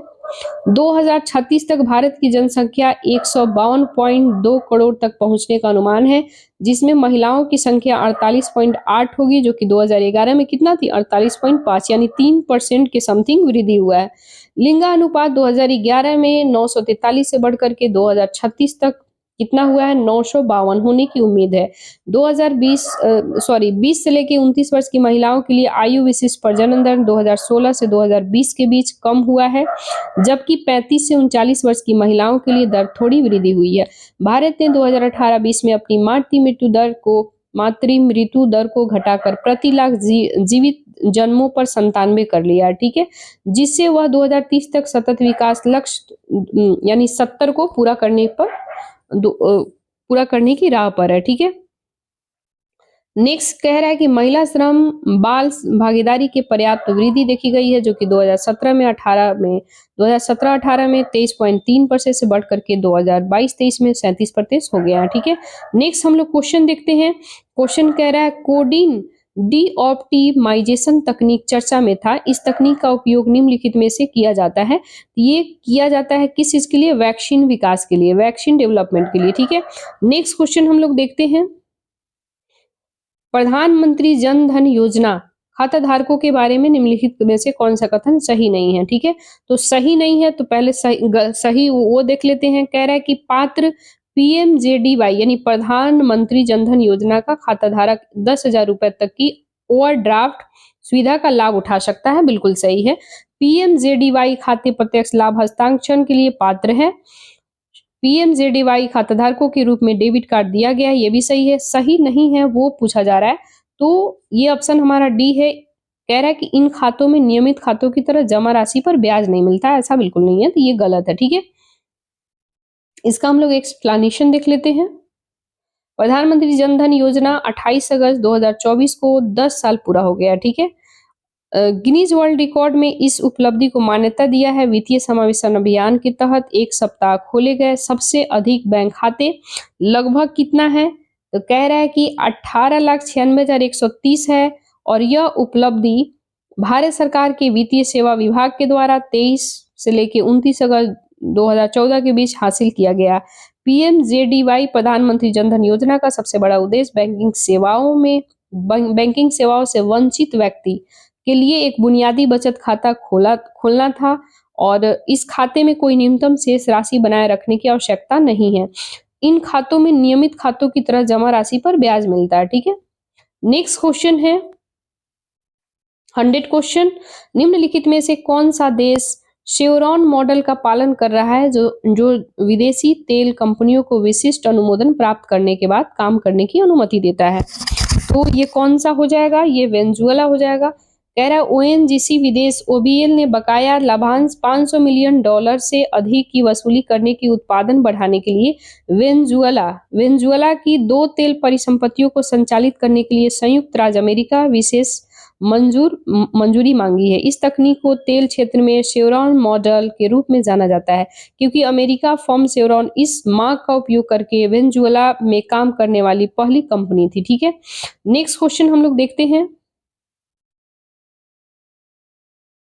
भारत ने किस देश के साथ आपूर्ति सुरक्षा व्यवस्था सिक्योरिटी ऑफ सप्लाई अरेंजमेंट और संपर्क आधारित की नियुक्ति के संबंध में समझौता ज्ञापन पर हस्ताक्षर किया है, ये संयुक्त राज्य अमेरिका के साथ।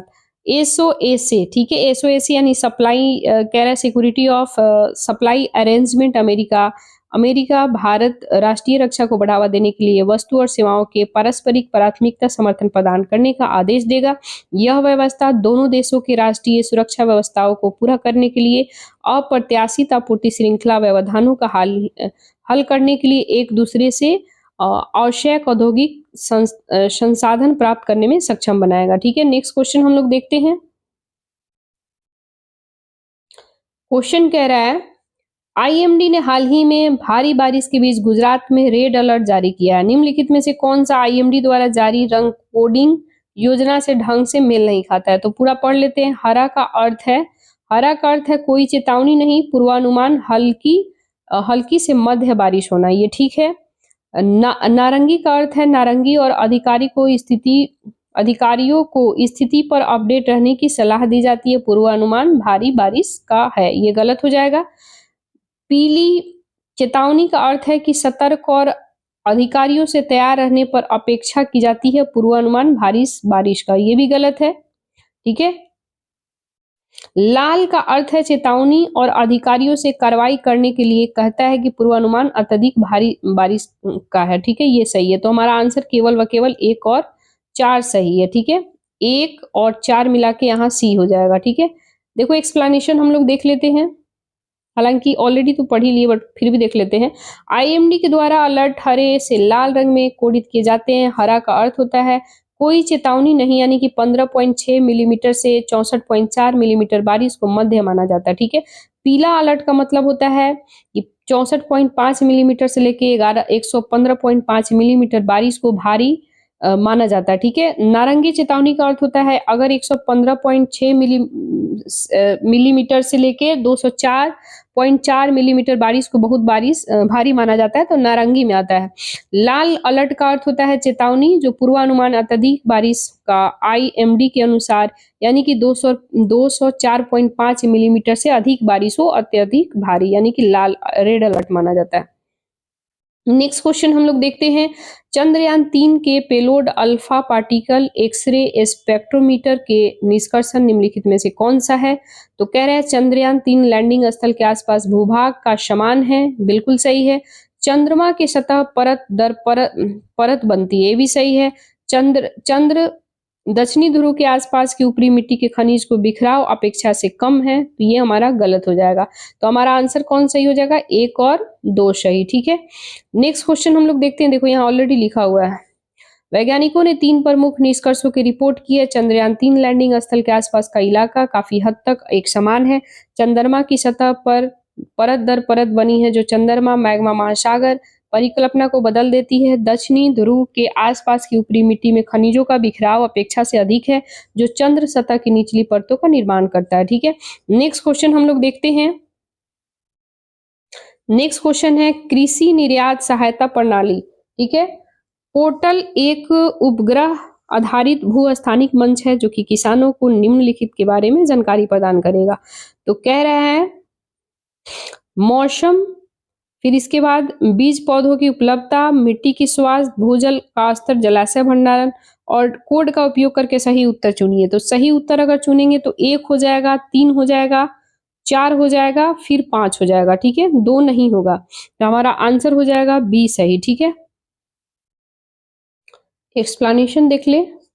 केंद्र की कृषि निर्णय सहायता प्रणाली के डीएसएस पोर्टल के एक उपग्रह आधारित भू-स्थानिक मंच है। यह मंच किसानों को मौसम, भूजल स्तर, मिट्टी के स्वास्थ्य, जलाशय भंडारण स्तर और अन्य डेटा जैसे उपग्रह फोटो के बारे में जानकारी देता है, ठीक है। नेक्स्ट क्वेश्चन कह रहा है कि 70वें राष्ट्रीय फिल्म पुरस्कार 2024 के संदर्भ में निम्नलिखित कथनों पर विचार कीजिए। सिनेमा पर सर्वश्रेष्ठ पुस्तक Kishore Kumar the ultimate biography, तो ये हमारा गलत हो जाएगा। सर्वश्रेष्ठ अभिनेता मनोज बाजपेयी गुलमोहर, इनके लिए इनको मिला है मेडल, बिल्कुल सही है। सर्वश्रेष्ठ निर्देशक ऋषि शेट्टी कंतरा के लिए मिला है, बिल्कुल सही है। सर्वश्रेष्ठ अभिनेत्री नित्या मेनन तिरुचित्रबलम, ये हमारा गलत हो जाएगा। तो कौन सही हो जाएगा? केवल और केवल 2 और 3, ठीक है। नेक्स्ट क्वेश्चन हम लोग देखते हैं। अच्छा, इसको एक पढ़ ले एक्सप्लेनेशन। 1 जनवरी 1 से लेके 31 दिसंबर 2022 के बीच सीबीएफसी के द्वारा प्रमाणित फीचर और गैर फीचर फिल्में में 70वें राष्ट्रीय फिल्म पुरस्कार के लिए पात्र है। कौन कौन है? सर्वश्रेष्ठ फीचर फिल्म किसको मिला है? आटम के लिए। सर्वश्रेष्ठ अभिनेता ऋषभ शेट्टी कंतरा के लिए इनको मिला है। सर्वश्रेष्ठ अभिनेत्री तिरुचित्रम्बलम में नित्या मेनन और कक्ष एक्सप्रेस में मानसी पारेख को, ठीक है। सर्वश्रेष्ठ निर्देशक स्वराज स्वराज बाढ़ ऊंचाई के लिए मिला है। सर्वश्रेष्ठ सहायक अभिनेत्री नीना गुप्ता ऊंचाई के लिए मिला है। सर्वश्रेष्ठ सहायक अभिनेता पवन मल्होत्रा फौजा के लिए मिला है। सर्वश्रेष्ठ आलोच दीपक दुआ। सिनेमा पर सर्वश्रेष्ठ पुस्तक Kishore Kumar the ultimatum biography के लिए मिला, ठीक है। नेक्स्ट क्वेश्चन हम लोग देखते हैं। ये रहा नेक्स्ट क्वेश्चन। 106 नंबर, राष्ट्रीय संस्थागत रैंकिंग फ्रेमवर्क के संदर्भ में निम्नलिखित कथनों पर विचार कीजिए। राष्ट्रीय संस्थागत रैंकिंग फ्रेमवर्क नीति आयोग द्वारा जारी किया जाता है। रैंकिंग फ्रेमवर्क 5 नीति आयोग के द्वारा जारी किया जाता है, ये गलत हो जाएगा, बट फिर भी देख लेते हैं। रैंकिंग फ्रेमवर्क 5 व्यापक मानदंडों पर इसका मूल्यांकन करता है। शिक्षण संस्थान, अनुसंधान, पेशेवर अभ्यास, स्नातक परिणाम, आउटरीच, समावेशिता और धारण, ठीक है। आगे ऑप्शन पढ़ लेते हैं हम लोग।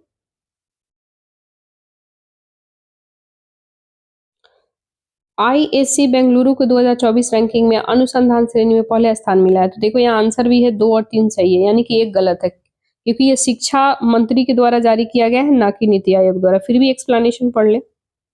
केंद्रीय शिक्षा मंत्री धर्मेंद्र प्रधान ने सोमवार को राष्ट्रीय संस्थागत रैंकिंग फ्रेमवर्क 2024 में 9वां संस्करण जारी किया है।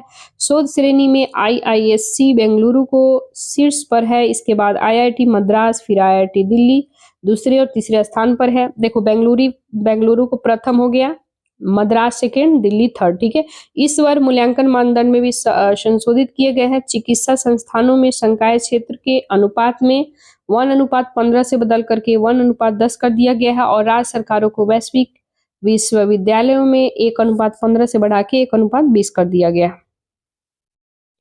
नेक्स्ट क्वेश्चन हम लोग देखते हैं। निम्नलिखित कथनों पर विचार कीजिए।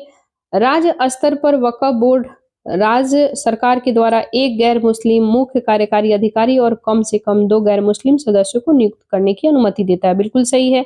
जिला कलेक्टर को इस बात पर मध्यस्थता के रूप में कार्य करने की अनुमति दी गई है कि कोई संपत्ति, वक्फ संपत्ति या सरकारी भूमि, ये भी सही है। तुम्हारा आंसर 1 और 2 हो जाएगा, ठीक है। फिर भी हम लोग वक्फ बोर्ड के बारे में, ये बहुत इंपॉर्टेंट है, इतना चर्चा में था, संसद में भी बहस हुआ था इस पे, और the Hindu, Indian express per day इस पे देता ही था, आप सभी जानते हैं ऑलरेडी, ठीक है। तो आप सभी को पता है।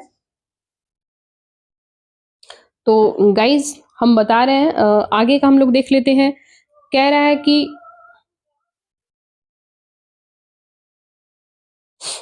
कि वक्फ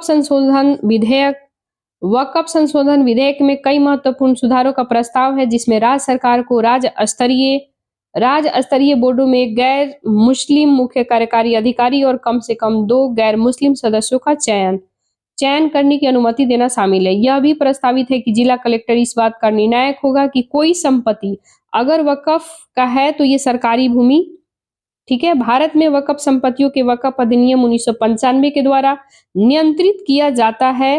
हालांकि भारत वक्फ के प्रबंधन के लिए 1913 से ही यह एक कानूनी ढांचा है, जबकि मुस्लिम वक्फ वैधिकरण अधिनियम लागू हुआ था, ठीक है। नेक्स्ट क्वेश्चन हम लोग देखते हैं। क्वेश्चन कह रहा है, नेक्स्ट क्वेश्चन गाइस हम लोग देख लेते हैं। वेट गाइस,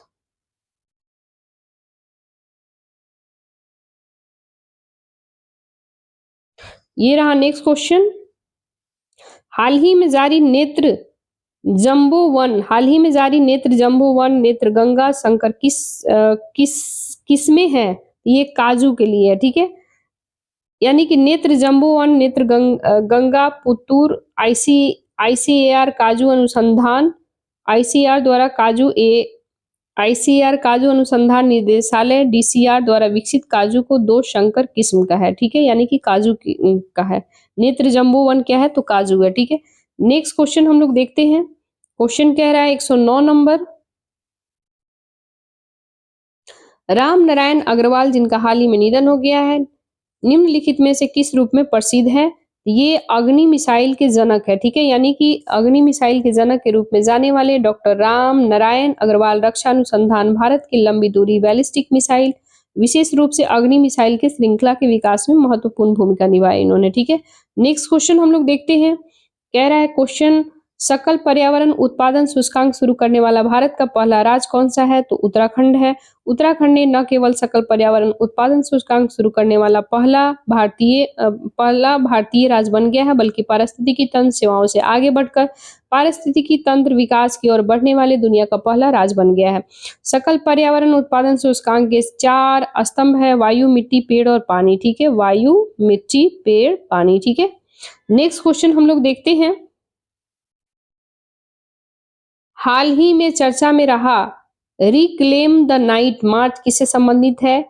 ये न्याय और महिला सुरक्षा से संबंधित है।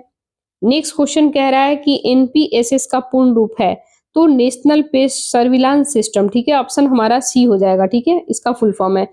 फिर भी हम इसके बारे में देख लेते हैं हम लोग। नेशनल पेस्ट सर्विलांस सिस्टम कृषि किसान कल्याण मंत्रालय विभाग के द्वारा डिजिटल पहल है, जिसका उद्देश्य जो है देश भर में कृषि कीट निगरानी को बढ़ाना और कीट प्रबंधन सुधार करना। इस प्रणाली का एक मोबाइल और एक वेब पोर्टल शामिल किया गया, ठीक है। नेक्स्ट क्वेश्चन हम लोग देखते हैं।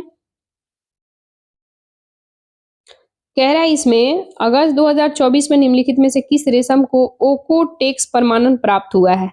तो ये भागलपुरी, एरी सिल्क, शहतूत, मुगा, ये सभी को मिला है, ठीक है। यानी अगस्त 2024 में मुगा सिल्क, शहतूत सिल्क, भागलपुरी सिल्क, एरी सिल्क, तो हमारा आंसर हो जाएगा सभी को नहीं, केवल एरी सिल्क को मिला है, ठीक है। देखो यहाँ क्वेश्चन है, देखो कह रहा है अगस्त 2024 में निम्नलिखित में से कौन सा रेशम ओकोटेक्स प्रमाणन प्राप्त हुआ है? तो एरी सिल्क को प्रमाणन प्राप्त हुआ है, ठीक है। नेक्स्ट क्वेश्चन हम लोग देखते हैं। देखो यहाँ पढ़ लेते हैं। असम का गौरव एरी सिल्क को प्रतिष्ठित ओकोटेक्स प्रमाण प्राप्त मिला है। यह दुनिया का एकमात्र शाकाहारी रेशम है जहाँ कीट स्वाभाविक रूप से कोकून से बाहर निकलता है जिससे कि यह क्रूरता मुक्त होता है और एरी सिल्क का उत्पादन रेशम कीट फिलोसामिया रिकिनी से किया जाता है। भारत में रेशम के सभी 5 प्रकार के उत्पादित है। शहतूत रेशम, एरी रेशम, उष्णकटिबंधीय, समशीतोष्ण, तसर रेशम, मूंगा रेशम सब भारत में पाया जाता है 5 किस्म का। नेक्स्ट क्वेश्चन कह रहा है संयुक्त राष्ट्र महासभा के द्वारा शुरू किया गया बहुआयामी भेद्यता सूचकांक निम्नलिखित में से डिजाइन किया गया है। तो ये किया गया छोटे द्वीप राज्यों और विकासशील देशों को कम ब्याज वाले वित्त पोषण तक पहुंच प्राप्त करने में सहायता के लिए। नेक्स्ट क्वेश्चन है किस देश ने 486 भालुओं को मारने की अनुमति दी है जिससे संरक्षणवादियों के बीच चिंता बढ़ गया है। तो ये स्वीडन है। ठीक है, देखो स्वीडन ने 486 भालुओं को मारने की अनुमति दिया गया है जो कि कुल आबादी का लगभग 20% है। ठीक है, इसे स्वीडन में भालुओं की आबादी लगभग, वेट गाइस किधर भाग गया यार पीडीएफ, वेट कहाँ थे हम लोग, हाँ ये रहा। किस देश ने 486 भालुओं को मारने के लिए, तो ये स्वीडन हो गया, अनुमति दिया है। स्वीडन ने 446 बोल दिए थे, सॉरी गाइस, 486 भालुओं को मारने की अनुमति दी गई है जो कि आबादी का लगभग 20% है। स्वीडन ने भालुओं की आबादी लगभग 2000 तक कम होने की उम्मीद है। स्वीडन नॉर्वे के साथ 1600 किलोमीटर की सीमा साझा करता है जहां भालू का शिकार निषिद्ध है। ठीक है, भारत ने 2010, 2005 और 2015 में पिछले उन्नयन के बाद 2024 में किस देश के साथ अपने संबंधों को व्यापक रणनीतिक साझेदारी तक बढ़ाया है? ये मलेशिया। ठीक है, नेक्स्ट क्वेश्चन है भारत और मलेशिया ने प्रधानमंत्री नरेंद्र मोदी और मलेशियाई प्रधानमंत्री अनवर इब्राहिम के बीच वार्ता के दौरान अपने संबंधों को व्यापक रणनीतिक साझेदारी तक बढ़ाने का फैसला किया है। यह 2010 में रणनीतिक साझेदारी 2015 में बढ़ गई है। रणनीतिक साझेदारी के लिए पहले के उन्नयन के बाद दोनों देशों ने श्रमिक गतिशीलता और डिजिटल प्रौद्योगिकी सहित कई समझौते पर हस्ताक्षर किए गए हैं। ठीक है, नेक्स्ट क्वेश्चन कह रहा है कि अगस्त 2024 में तमिलनाडु के किस पूर्व मुख्यमंत्री की जन्म शताब्दी के अवसर पर 100 का सिक्का जारी किया गया है? तो ये हो जाएगा CN अन्नादुरई। ठीक है, CN अन्नादुरई। ठीक है, ऑप्शन हम लोग देख लेते हैं, हाँ सॉरी गलत हो जाएगा, ये हो जाएगा एम करुणानिधि। यानी अगस्त 2024 में तमिलनाडु के किस पूर्व मुख्यमंत्री के जन्म शताब्दी के अवसर पर 100 रुपए का सिक्का जारी किया गया है? तो एम करुणानिधि। ठीक है, नेक्स्ट क्वेश्चन हम लोग देखते हैं, देखो यहाँ पढ़ लेते हैं थोड़ा। कह रहा है कि क्लैंगनार एम करुणानिधि एक लेखक, राजनीति और द्रविड़ मुनेत्र कड़गम के पूर्व अध्यक्ष थे। उन्होंने 1969 से 2011 के बीच 5 कार्यकालों में लगभग 2 दशकों तक तमिलनाडु के मुख्यमंत्री रहे। भारतीय रिजर्व बैंक के अनुसार वित्तीय बाजारों में स्व नियामक संगठन एसआरओ के लिए आवश्यक न्यूनतम निवल संपत्ति क्या है? ये 10 करोड़ है, ऑप्शन सी हो जाएगा। ठीक है, नेक्स्ट क्वेश्चन है केंद्रीय विद्युत मंत्रालय, आवास, शहरी मामलों के मंत्री ताप विद्युत परियोजना की ऑनलाइन निगरानी के लिए शुरू किए गए पोर्टल का नाम क्या है? तो ये प्रॉम्प्ट है, ऑप्शन सी हो जाएगा। नेक्स्ट क्वेश्चन हम लोग देखते हैं,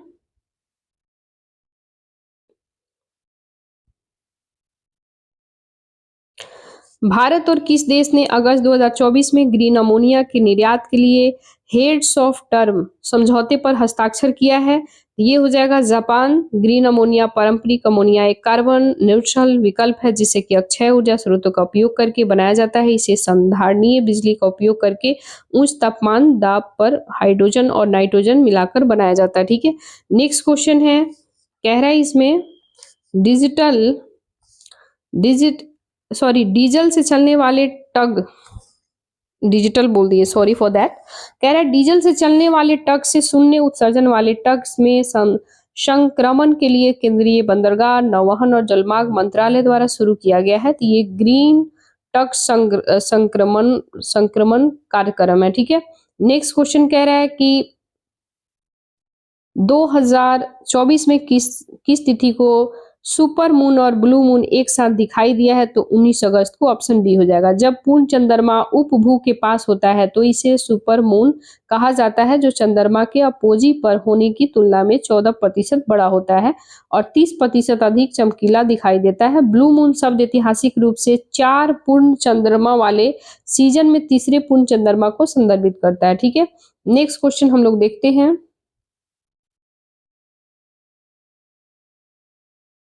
नेक्स्ट क्वेश्चन कह रहा है, हाल ही में रेलवे बोर्ड के अध्यक्ष और सीईओ के रूप में किसे नियुक्त किया गया है?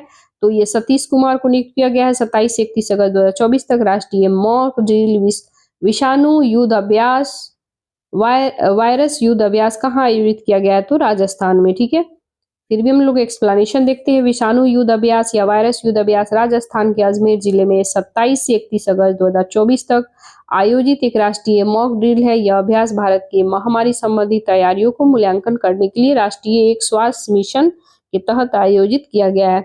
इंग्लिश चैनल को अकेले तैरकर पार करने वाले सबसे उम्रदराज भारतीय कौन है? तो सिद्धार्थ अग्रवाल है, ऑप्शन ए हो जाएगा।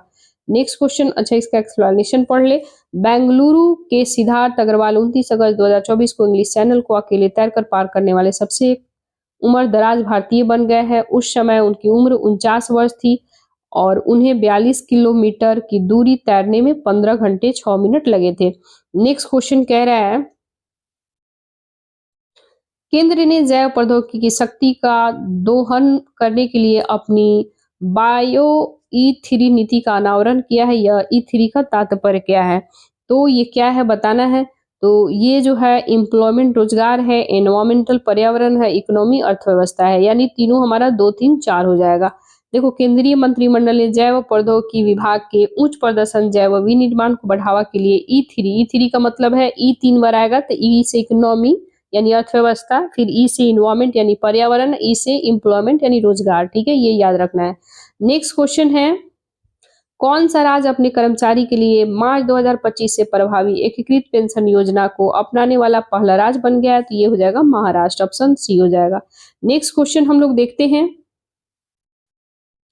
डीआरडीओ द्वारा CU-30MKI-1 प्लेटफॉर्म में सफलतापूर्वक प्रशिक्षण किया गया है। लॉन्ग रेंज ग्लाइड बॉम्ब का नाम क्या है? तो ये ग्लाइड बॉम्ब का नाम गौरव है। डीआरडीओ ने भारतीय वायुसेना के CU-30MKI platform long range glide bomb Gaurav का पहला सफल उड़ान परीक्षण किया गया है। यह परीक्षण उड़ीसा के तट पर किया गया है। गौरव एक हवाई लॉन्च किया जाने वाला 1000 किलोग्राम वर्ग का ग्लाइड बॉम्ब है, जो कि लंबी दूरी पर लक्ष्य को भेदने में सक्षम है। गौरव को आरसीआई हैदराबाद द्वारा स्वदेशी रूप से डिजाइन विकसित किया गया है। ठीक है, नेक्स्ट क्वेश्चन कह रहा है, भारत ने हाल ही में मानवीय सहायता के तहत किस देश को कैंसर रोधी दवाइयां भेजी है? ये सीरिया को भेजी है। भारत और किस देश ने आईआईटी मद्रास के एक नया जल औद्योगिकी केंद्र स्थापित करने के लिए सहयोग किया है? तो इजराइल के साथ। ठीक है, नेक्स्ट क्वेश्चन है, अगस्त 2024 में प्रधानमंत्री ने किस राज्य में लखपति दीदी सम्मेलन में भाग लिया है और प्रमाणन पत्र वितरित किया तथा 11 लाख नई लखपति दीदी को सम्मानित किया है? तो ये महाराष्ट्र जलगांव में। ठीक है, नेक्स्ट क्वेश्चन है, 2024-25 के लिए निम्नलिखित संसदीय समिति एवं उनके अध्यक्ष का सही मेल नहीं है। तो मेल पहले कौन कौन है? देखो, अनुमान समिति डॉक्टर संजय जायसवाल, ठीक है। ओबीसी कल्याण समिति गणेश सिंह, लोक लेखा समिति केसी वेणुगोपाल, सही नहीं है तो हमारा डी सही नहीं है। एसटीएससी कल्याण समिति बंजयंत पांडा, ये हमारा सही नहीं है। ठीक है, नेक्स्ट क्वेश्चन है, देखो ये एक्सप्लेनेशन है, सार्वजनिक उपक्रम समिति बंजयंता पांडा, एसटीएससी कल्याण समिति डॉक्टर अफगन सिंह कुलस्ते है। ठीक है, पैंतो पैंतोग तार्न पैंतोग तार्न शिनावात्रा किस देश की सबसे युवा और दूसरी महिला प्रधानमंत्री बनी है? तो थाईलैंड की। ठीक है, नेक्स्ट क्वेश्चन हम लोग देखते हैं।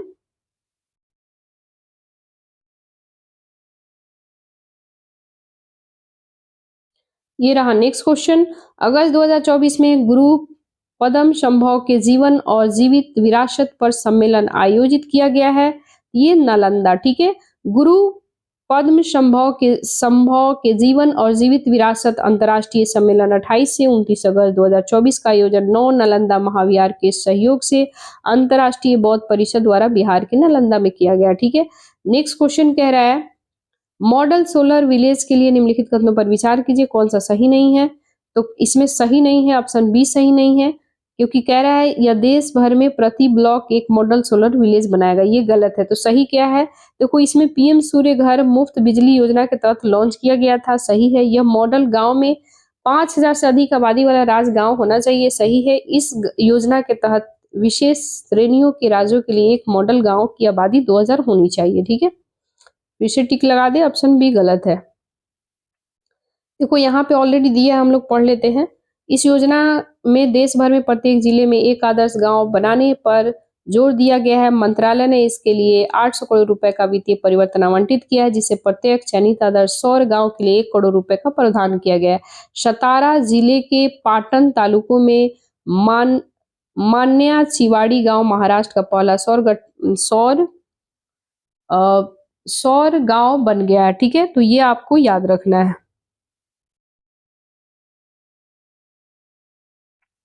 नेक्स्ट क्वेश्चन हम लोग देखते हैं गाइस। नेक्स्ट क्वेश्चन है, कह रहा है कि किस देश ने 28 अगस्त 2024 तक रक्त संबंधी या फिर सौतेले माता पिता से जुड़े मामले को छोड़कर बच्चों की गोद लेने के लिए विदेश भेजना बंद कर दिया है। तो ये चीन हो जाएगा। नेक्स्ट क्वेश्चन है, पारसी समुदाय की घटती जनसंख्या के संबंधित करने के लिए कार्यान्वित की गई एक केंद्रीय क्षेत्र योजना, तो ये हो जाएगा जियो पारसी योजना पोर्टल, ठीक है। नेक्स्ट क्वेश्चन हम लोग देखते हैं, कह रहा है कि सबसे हल्के फ्रंट हार्ट आर्मर पैनल से युक्त बुलेट प्रूफ जैकेट जो है किसने विकसित किया, तो ये डीआरडीओ ने विकसित किया, ठीक है। नेक्स्ट क्वेश्चन हम लोग देखते हैं। नेक्स्ट क्वेश्चन कह रहा है, हाल ही में विमोचित की गई पुस्तक स्ट्रैटेजिक कॉन्ड्रम रिसेपिंग इंडियाज फॉरेन पॉलिसी के लेखक कौन है, तो इसके लेखक राजीव सिकारिया हो जाएंगे, ठीक है। नेक्स्ट क्वेश्चन कह रहा है, विरासत एक पखवाड़े तक चलने वाले प्रदर्शनी थी जो कि किसका जश्न मनाने के लिए समर्पित किया गया था, ये भारतीय हथकरघा हो जाएगा, ठीक है। ऑप्शन हमारा ये हो जाएगा। नेक्स्ट क्वेश्चन हम लोग देखते हैं। इसमें कह रहा है कि रक्षा मंत्रालय ने हाल ही में लगभग 73,000 एसआईजी यानी SIG 716 राइफलों के लिए एक रिपोर्ट ऑर्डर पर सिग्नेचर किया है। ये राइफल किस देश से खरीदा जा रहा है, तो ये संयुक्त राज्य अमेरिका से, ठीक है। नेक्स्ट क्वेश्चन है, प्रधानमंत्री नरेंद्र मोदी ने किस देश में जाम साहब नवानगर स्मारक, मोंटे कैसिनो की लड़ाई के स्मारक और कोल्हापुर स्मारक पर श्रद्धांजलि अर्पित किया है, तो ये पोलैंड हो जाएगा, पोलैंड के वार्सो, ठीक है, वार्सो। नेक्स्ट क्वेश्चन हम लोग देखते हैं। इसमें कह रहा है कि सेम कॉर्प इंडस्ट्रीज किस राज्य में ग्रीन हाइड्रोजन और ग्रीन अमोनिया निर्माण इकाई स्थापित करने की योजना बना रहा है, तो ये तमिलनाडु हो जाएगा। नेक्स्ट क्वेश्चन है, राष्ट्रीय सुरक्षा गार्ड यानी कि NSG नेशनल सिक्योरिटी गार्ड के महानिदेशक यानी कि इसके DG के बारे में बात किया जा रहा है, किसने नियुक्त किया गया है, तो ये हो जाएंगे B श्रीनिवास। ये बिहार कैडर के 1992 बैच के IPS अधिकारी हैं, ठीक है। नेक्स्ट क्वेश्चन कह रहा है, 1 दिसंबर 2024 से शुरू होने वाली अंतर्राष्ट्रीय क्रिकेट परिषद ICC के अध्यक्ष के रूप में किसे चुना गया है, तो जय शाह को चुना गया है। इतिहास में सबसे कम उम्र के अध्यक्ष और इस प्रतिष्ठित पद को संभालने वाले तीसरे भारतीय हैं, ठीक है। नेक्स्ट क्वेश्चन हम लोग गाइज अभी देख लेते हैं। पेरिस ओलंपिक में जितने सारे क्वेश्चन बन सकते हैं वो सारा क्वेश्चन हम लोग इसी में कंप्लीट करेंगे, ठीक है। ये 1 मंथ का मैंने टोटल ऑलरेडी आप सभी को अगस्त तक कंप्लीट करा दिया है। इसके अलावा पेरिस ओलंपिक में जो भी सारे क्वेश्चन बनेगा वो सारा हम लोग देख लेते हैं, ठीक है। तो क्वेश्चन कह रहा है, 2024 ओलंपिक खेलों के संबंधित में निम्नलिखित कथनों पर विचार कीजिए। 33वें ओलंपिक खेलों का आधिकारिक शुभारंभ कब हुआ था, 26 जुलाई 2024 को पेरिस फ्रांस में किया गया था, लेकिन कुछ कार्यक्रम में पहले से शुरू हो गया था, ठीक है। तो ये बिल्कुल सही है। नेक्स्ट क्वेश्चन कह रहा है, पेरिस ने इससे पहले 2 बार ओलंपिक खेलों की मेजबानी की है और 1900 से लेके 1924 में, और अब यह 3 शहरों में से एक जिसने 3 बार ओलंपिक खेलों में मेजबानी किया है, तो ये हमारा गलत हो जाएगा, ठीक है। नेक्स्ट क्वेश्चन है, 2024 ओलंपिक में सर्फिंग प्रतियोगिता ताहिती फ्रेंच पोलिनेशिया में आयोजित किया गया था, तो ये बिल्कुल सही है। तो हमारा आंसर 2 गलत है, तो 2 जहां जहां है उसको एलिमिनेट कीजिए और आंसर 1 और 3 ऑप्शन C हो जाएगा, ठीक है। नेक्स्ट क्वेश्चन हम लोग देखते हैं गाइस, इसमें हम लोग थोड़ा पढ़ते चलेंगे। देखो, पेरिस ने पहले 2 ओलंपिक खेलों की मेजबानी पहला 1900 में हुआ था, ठीक है। दूसरा बात करें तो दूसरा 1924 में हुआ था, और उसके ठीक 100 साल पहले यानी कि लंदन के साथ 3 बार ओलंपिक खेलों की मेजबानी करने वाली 2 देश शहरों में शामिल है, जिसमें लंदन में 1908 में, फिर 1948, फिर 2012। ठीक है, तो अपन ये इतना याद रखना है। नेक्स्ट क्वेश्चन हम लोग देखते हैं 2024 पेरिस ओलंपिक के संबंध में निम्नलिखित कथनों पर विचार कीजिए। कह रहा है कि 2024 पेरिस ओलंपिक में कुल 329 पदक स्पर्धाएं होंगी। ये बिल्कुल सही है। ब्रेकिंग हिप हॉप संस्कृति में एक शहरी नृत्य शैली ने पेरिस ओलंपिक खेलों में अपनी शुरुआत किया, तो ये भी सही है, तो हमारा आंसर बी हो जाएगा। नेक्स्ट क्वेश्चन हम लोग देखते हैं। कह रहा है कि निम्नलिखित में से कौन सा खेल 2021 टोक्यो ओलंपिक में शामिल होने के बाद 2024 पेरिस ओलंपिक से हटा दिया गया है। ये हटा दिया गया है बेसबॉल, सॉफ्टबॉल और कराटे। ठीक है, ये तीनों को हटा दिया गया है। तो नेक्स्ट क्वेश्चन हम लोग देख लेते हैं। नेक्स्ट क्वेश्चन ये रहा। कह रहा है क्वेश्चन 2024 ग्रीष्मकालीन ओलंपिक की निम्नलिखित पदक तालिका पर विचार कीजिए। ठीक है, संयुक्त राज्य अमेरिका के पास 40 स्वर्ण पदक है, 40 रजत है, 42 कांस्य पदक के साथ कुल 106 पदकों के साथ पदक तालिका में शीर्ष पर रहा है। ये बिल्कुल सही है। नेक्स्ट कह रहा है कि चीन ने 40 स्वर्ण पदक के साथ दूसरा स्थान प्राप्त किया है, लेकिन संयुक्त राज्य अमेरिका की तुलना में उसके कुल पदक कम रहे हैं। ये भी हमारा सही है। जापान अधिक पदों के साथ लेकिन कम स्वर्ण पदकों के साथ ऑस्ट्रेलिया से आगे रहा है। ये सही नहीं है, 3 हमारा गलत हो जाएगा। तो केवल व केवल सही आंसर पूछ रहा है, तो केवल हो जाएगा 1 और 2 सही हो जाएगा, तो आंसर हमारा बी हो जाएगा। नेक्स्ट क्वेश्चन देखो, यहाँ हम लोग एक बार देख लेते हैं क्रॉस चेक। देखो अमेरिका के पास स्वर्ण पदक कितना है, 40 है। ठीक है, रजत पदक कितना है, 44 है। कांस्य पदक की बात करें तो 42 है। टोटल कितना है, 126। चीन की बात करें तो चीन के पास स्वर्ण पदक 40 है। रजत की बात करें तो 27 हो जाएगा, कांस्य पदक 24 हो जाएगा, कुल टोटल 91 है। ठीक है, तो अमेरिका नंबर 1, सेकेंड चीन हो जाएगा, थर्ड में आएगा ऑस्ट्रेलिया और फोर्थ में आएगा जापान। ऑस्ट्रेलिया के पास 20 स्वर्ण पदक है। ठीक है, रजत पदक 12 है और इसके बाद 13 हो जाएगा कांस्य पदक और कुल टोटल हो जाएगा 45। जापान की बातें करें तो जापान के पास टोटल जो है 18 स्वर्ण पदक है, 19 रजत पदक है। कांस्य की बात करें तो ये 16 है। टोटल इसके पास यानी कि 53 है। ये चौथे नंबर पे आ जाएगा। ठीक है, नेक्स्ट क्वेश्चन हम लोग देखते हैं। कह रहा है कि हालांकि अमेरिका और चीन ने 40-40 स्वर्ण पदक जीते, लेकिन अमेरिका ने किस स्पर्धा में अंतिम स्वर्ण जीतकर लगातार चौथी बार पदक तालिका में शीर्ष स्थान हासिल किया है। ये किया है महिला बास्केटबॉल। ठीक है, ऑप्शन हमारा ए हो जाएगा। नेक्स्ट क्वेश्चन हम लोग देखते हैं। 2024 में पेरिस ओलंपिक के संबंध में बोत्सवाना के लेतसाइल टेबोंगो पुरुष 200 मीटर, डोमिनिका की थिया लाफोंडा महिला ट्रिपल जंप और ग्वाटेमाला की एड्रियाना रुआनो ओलिवा महिला ट्रैप शूटिंग में क्या समानता है? ये दोनों में समानता है कि उन सभी ने अपने देश के लिए पहला ओलंपिक स्वर्ण पदक जीता है। ठीक है, नेक्स्ट क्वेश्चन कह रहा है 19 दिनों की प्रतियोगिता में आईओसी शरणार्थी ओलंपिक टीम के अलावा कितने राष्ट्रीय ओलंपिक समितियों का प्रतिनिधित्व किया गया है? ये 206 प्रतिनिधित्व किया गया है। ठीक है, ऑप्शन हमारा सी हो जाएगा। नेक्स्ट क्वेश्चन हम लोग देखते हैं। नेक्स्ट क्वेश्चन ये रहा। निम्नलिखित में से किस देश को पेरिस ओलंपिक में भाग लेने से प्रतिबंधित किया गया है? ये किया गया है रूस को और दूसरा बेलारूस को। तो ऑप्शन हमारा 1 और 3 हो जाएगा। ये ऑप्शन सी हो जाएगा। नेक्स्ट क्वेश्चन हम लोग देखते हैं। निम्नलिखित कथनों पर विचार कीजिए और इसमें कह रहा है कि उपयुक्त में से कौन से खेल भार वर्ग के अनुसार खेले जाते हैं?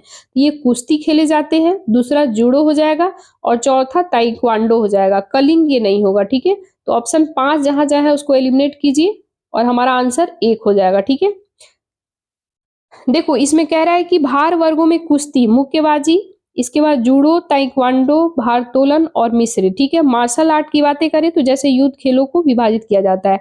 नेक्स्ट क्वेश्चन हम लोग देखते हैं। क्वेश्चन कह रहा है पेरिस 2024 ओलंपिक में भारतीय दल के संबंध में निम्नलिखित कथनों पर विचार कीजिए। कुल 117 एथलीटों ने 16 खेल विधाओं में भारत का प्रतिनिधित्व किया। एथलेटिक्स टीम ने 29 सदस्य के साथ सबसे बड़ी थी। ठीक है, तो हमारा आंसर हो जाएगा केवल व केवल 1 और 2 हो जाएगा। 3 गलत इसलिए हो जाएगा क्योंकि दल में पुरुष और एथलीटों की तुलना में महिला एथलीट अधिक थी। ये गलत है।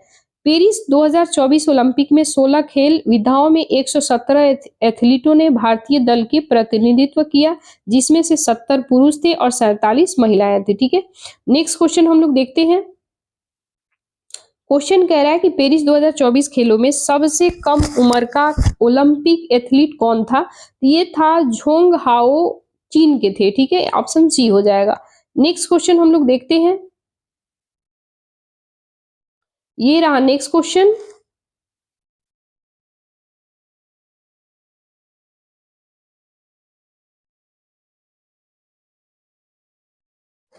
नेक्स्ट क्वेश्चन कह रहा है पेरिस 2024 ओलंपिक में भारत के प्रतिनिधित्व निम्नलिखित कथनों पर विचार कीजिए। ठीक है, थोड़ा सा हम इसको इधर कर लेते हैं।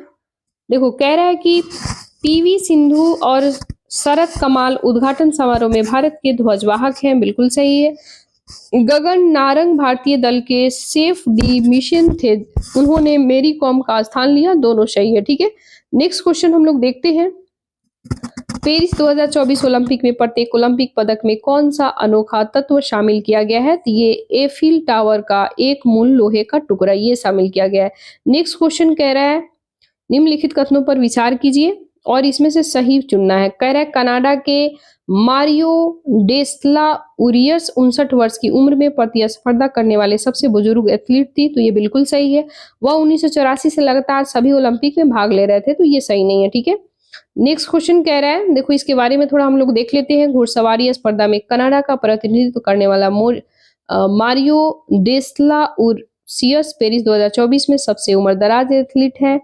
डेस्ला उरियस ने इससे पहले 1984, 1988 के खेलों में भाग लिया था। पेरिस 2024 में उनकी उम्र 59 साल है। ठीक है, किस स्पर्धा में चीन ने सभी 8 स्वर्ण पदक जीता है? तो गोताखोरी में। ठीक है, नेक्स्ट क्वेश्चन हम लोग देखते हैं। मनु भाकर के संबंध में निम्नलिखित कथनों पर विचार कीजिए। वह ओलंपिक में निशानेबाजी में पदक जीतने वाली पहली भारतीय महिला बनी है। दूसरा कह रहे हैं उन्होंने सरबजोत सिंह के साथ मिलकर ओलंपिक में भारत के लिए पहले शूटिंग टीम में पदक जीता है। तीसरा कह रहा है वह ओलंपिक के एक ही संस्करण में 2 पदक जीतने वाली स्वतंत्र भारत की पहली एथलीट है। ठीक है, तो इसमें हमारा तीनों सही हो जाएगा। ठीक है, ऑप्शन हमारा तीनों सही है। नेक्स्ट क्वेश्चन हम लोग देखते हैं। किस भारतीय निशानेबाज ने पेरिस ओलंपिक 2024 में पुरुषों की 50 मीटर एयर राइफल 3 पोजीशन स्पर्धा में कांस्य पदक जीता है? ये हो जाएगा स्वप्निल कुशाले। ऑप्शन हमारा क्या हो जाएगा? डी हो जाएगा। गाइस थोड़ा बैटरी डिस्चार्ज है, मैं जल्दी जल्दी कोशिश करूंगी करा दूं क्योंकि अभी बहुत सारा क्वेश्चन कराना है। 20% का अलर्ट आ गया। नेक्स्ट क्वेश्चन देखते हैं। पेरिस 2024 ओलंपिक में भारतीय पुरुष हॉकी टीम के बारे में निम्नलिखित कथनों पर विचार कीजिए। इन्होंने म्यूनिक 1972 के बाद पहली बार हॉकी में लगातार 2 ओलंपिक पदक जीते हैं, बिल्कुल सही है। हरमनप्रीत सिंह 10 गोल के साथ भारत के शीर्ष स्कोर रहे हैं, ये भी सही है, तो हमारा आंसर सी हो जाएगा। नेक्स्ट क्वेश्चन हम लोग देखते हैं। कह रहा है कि भारतीय पुरुष हॉकी टीम ने पेरिस 2024 ओलंपिक में कांस्य पदक जीतने के लिए किसे हराया है? तो स्पेन को हराया है। भारत ने पेरिस 2024 ओलंपिक में कुल कितने पदक हासिल किए हैं? तो 6 पदक हासिल किए हैं। ठीक है, अच्छा भारत के बारे में थोड़ा एक्सप्लेनेशन देख लेते हैं। भारत ने पेरिस 2024 ओलंपिक में 6 पदक जीते, 1 रजत पदक और 5 कांस्य पदक। मनु भाकर पेरिस 2024 ओलंपिक में भारत के लिए पहला पदक जीता और पेरिस ओलंपिक 2024 में भारत 71वें स्थान पर है। ठीक है, नेक्स्ट क्वेश्चन हम लोग देखते हैं। क्वेश्चन कह रहा है पेरिस 2024 ओलंपिक का उद्घाटन समारोह कहाँ आयोजित किया गया जो स्थान ऐतिहासिक परिवर्तन को दर्शाता है? तो सीन नदी हो जाएगा। पेरिस 2024 ओलंपिक में किस खेल को सबसे अधिक पदक दिए गए हैं? तो ये दिए गए हैं एक्वेटिक्स को। ठीक है, यानी एक्वेटिक्स जलीय खेल को। ठीक है, नेक्स्ट क्वेश्चन कह रहा है निम्नलिखित कथनों पर विचार कीजिए। अंतर्राष्ट्रीय ओलंपिक समिति IOC ओलंपिक विजेताओं को मौद्रिक पुरस्कार प्रदान किया है। ठीक है, तो ये गलत हो जाएगा। विश्व एथलेटिक्स ने पेरिस 2024 ओलंपिक में ट्रैक और फील्ड स्पर्धाओं में स्वर्ण पदक विजेता के लिए $50,000 के इनाम की घोषणा किया थी, ये हमारा सही हो जाएगा।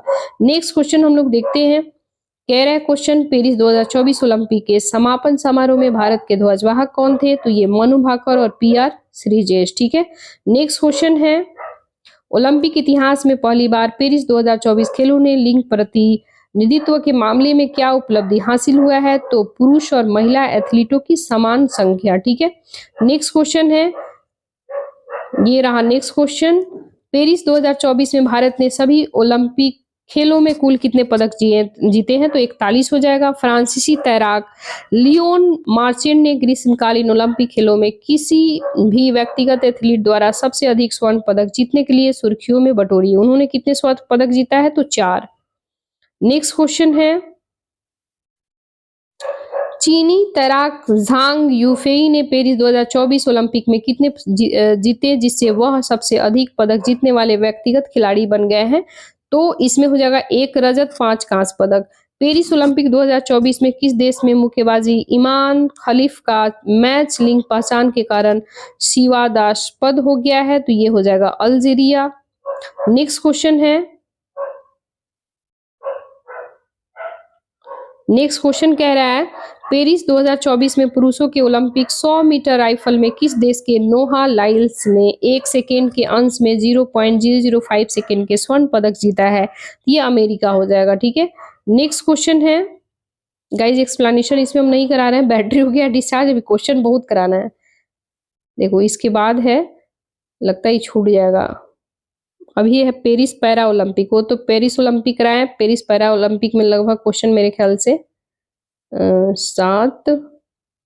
इसके बाद इधर है, ज्यादा है नहीं, चलो हम जल्दी जल्दी करा लेते हैं, नहीं तो बैटरी ऑफ हो जाएगा। देखो यहाँ बैटरी मेरा बता रहे हैं, देखो यहाँ रेड दिखा रहा है। ठीक है, देख रहे हैं बैटरी रेड एकदम हो गया है। डोंट वरी अबाउट दैट, मैं जल्दी जल्दी करा दे रही हूँ। देखो तो आगे हम लोग बढ़ते हैं।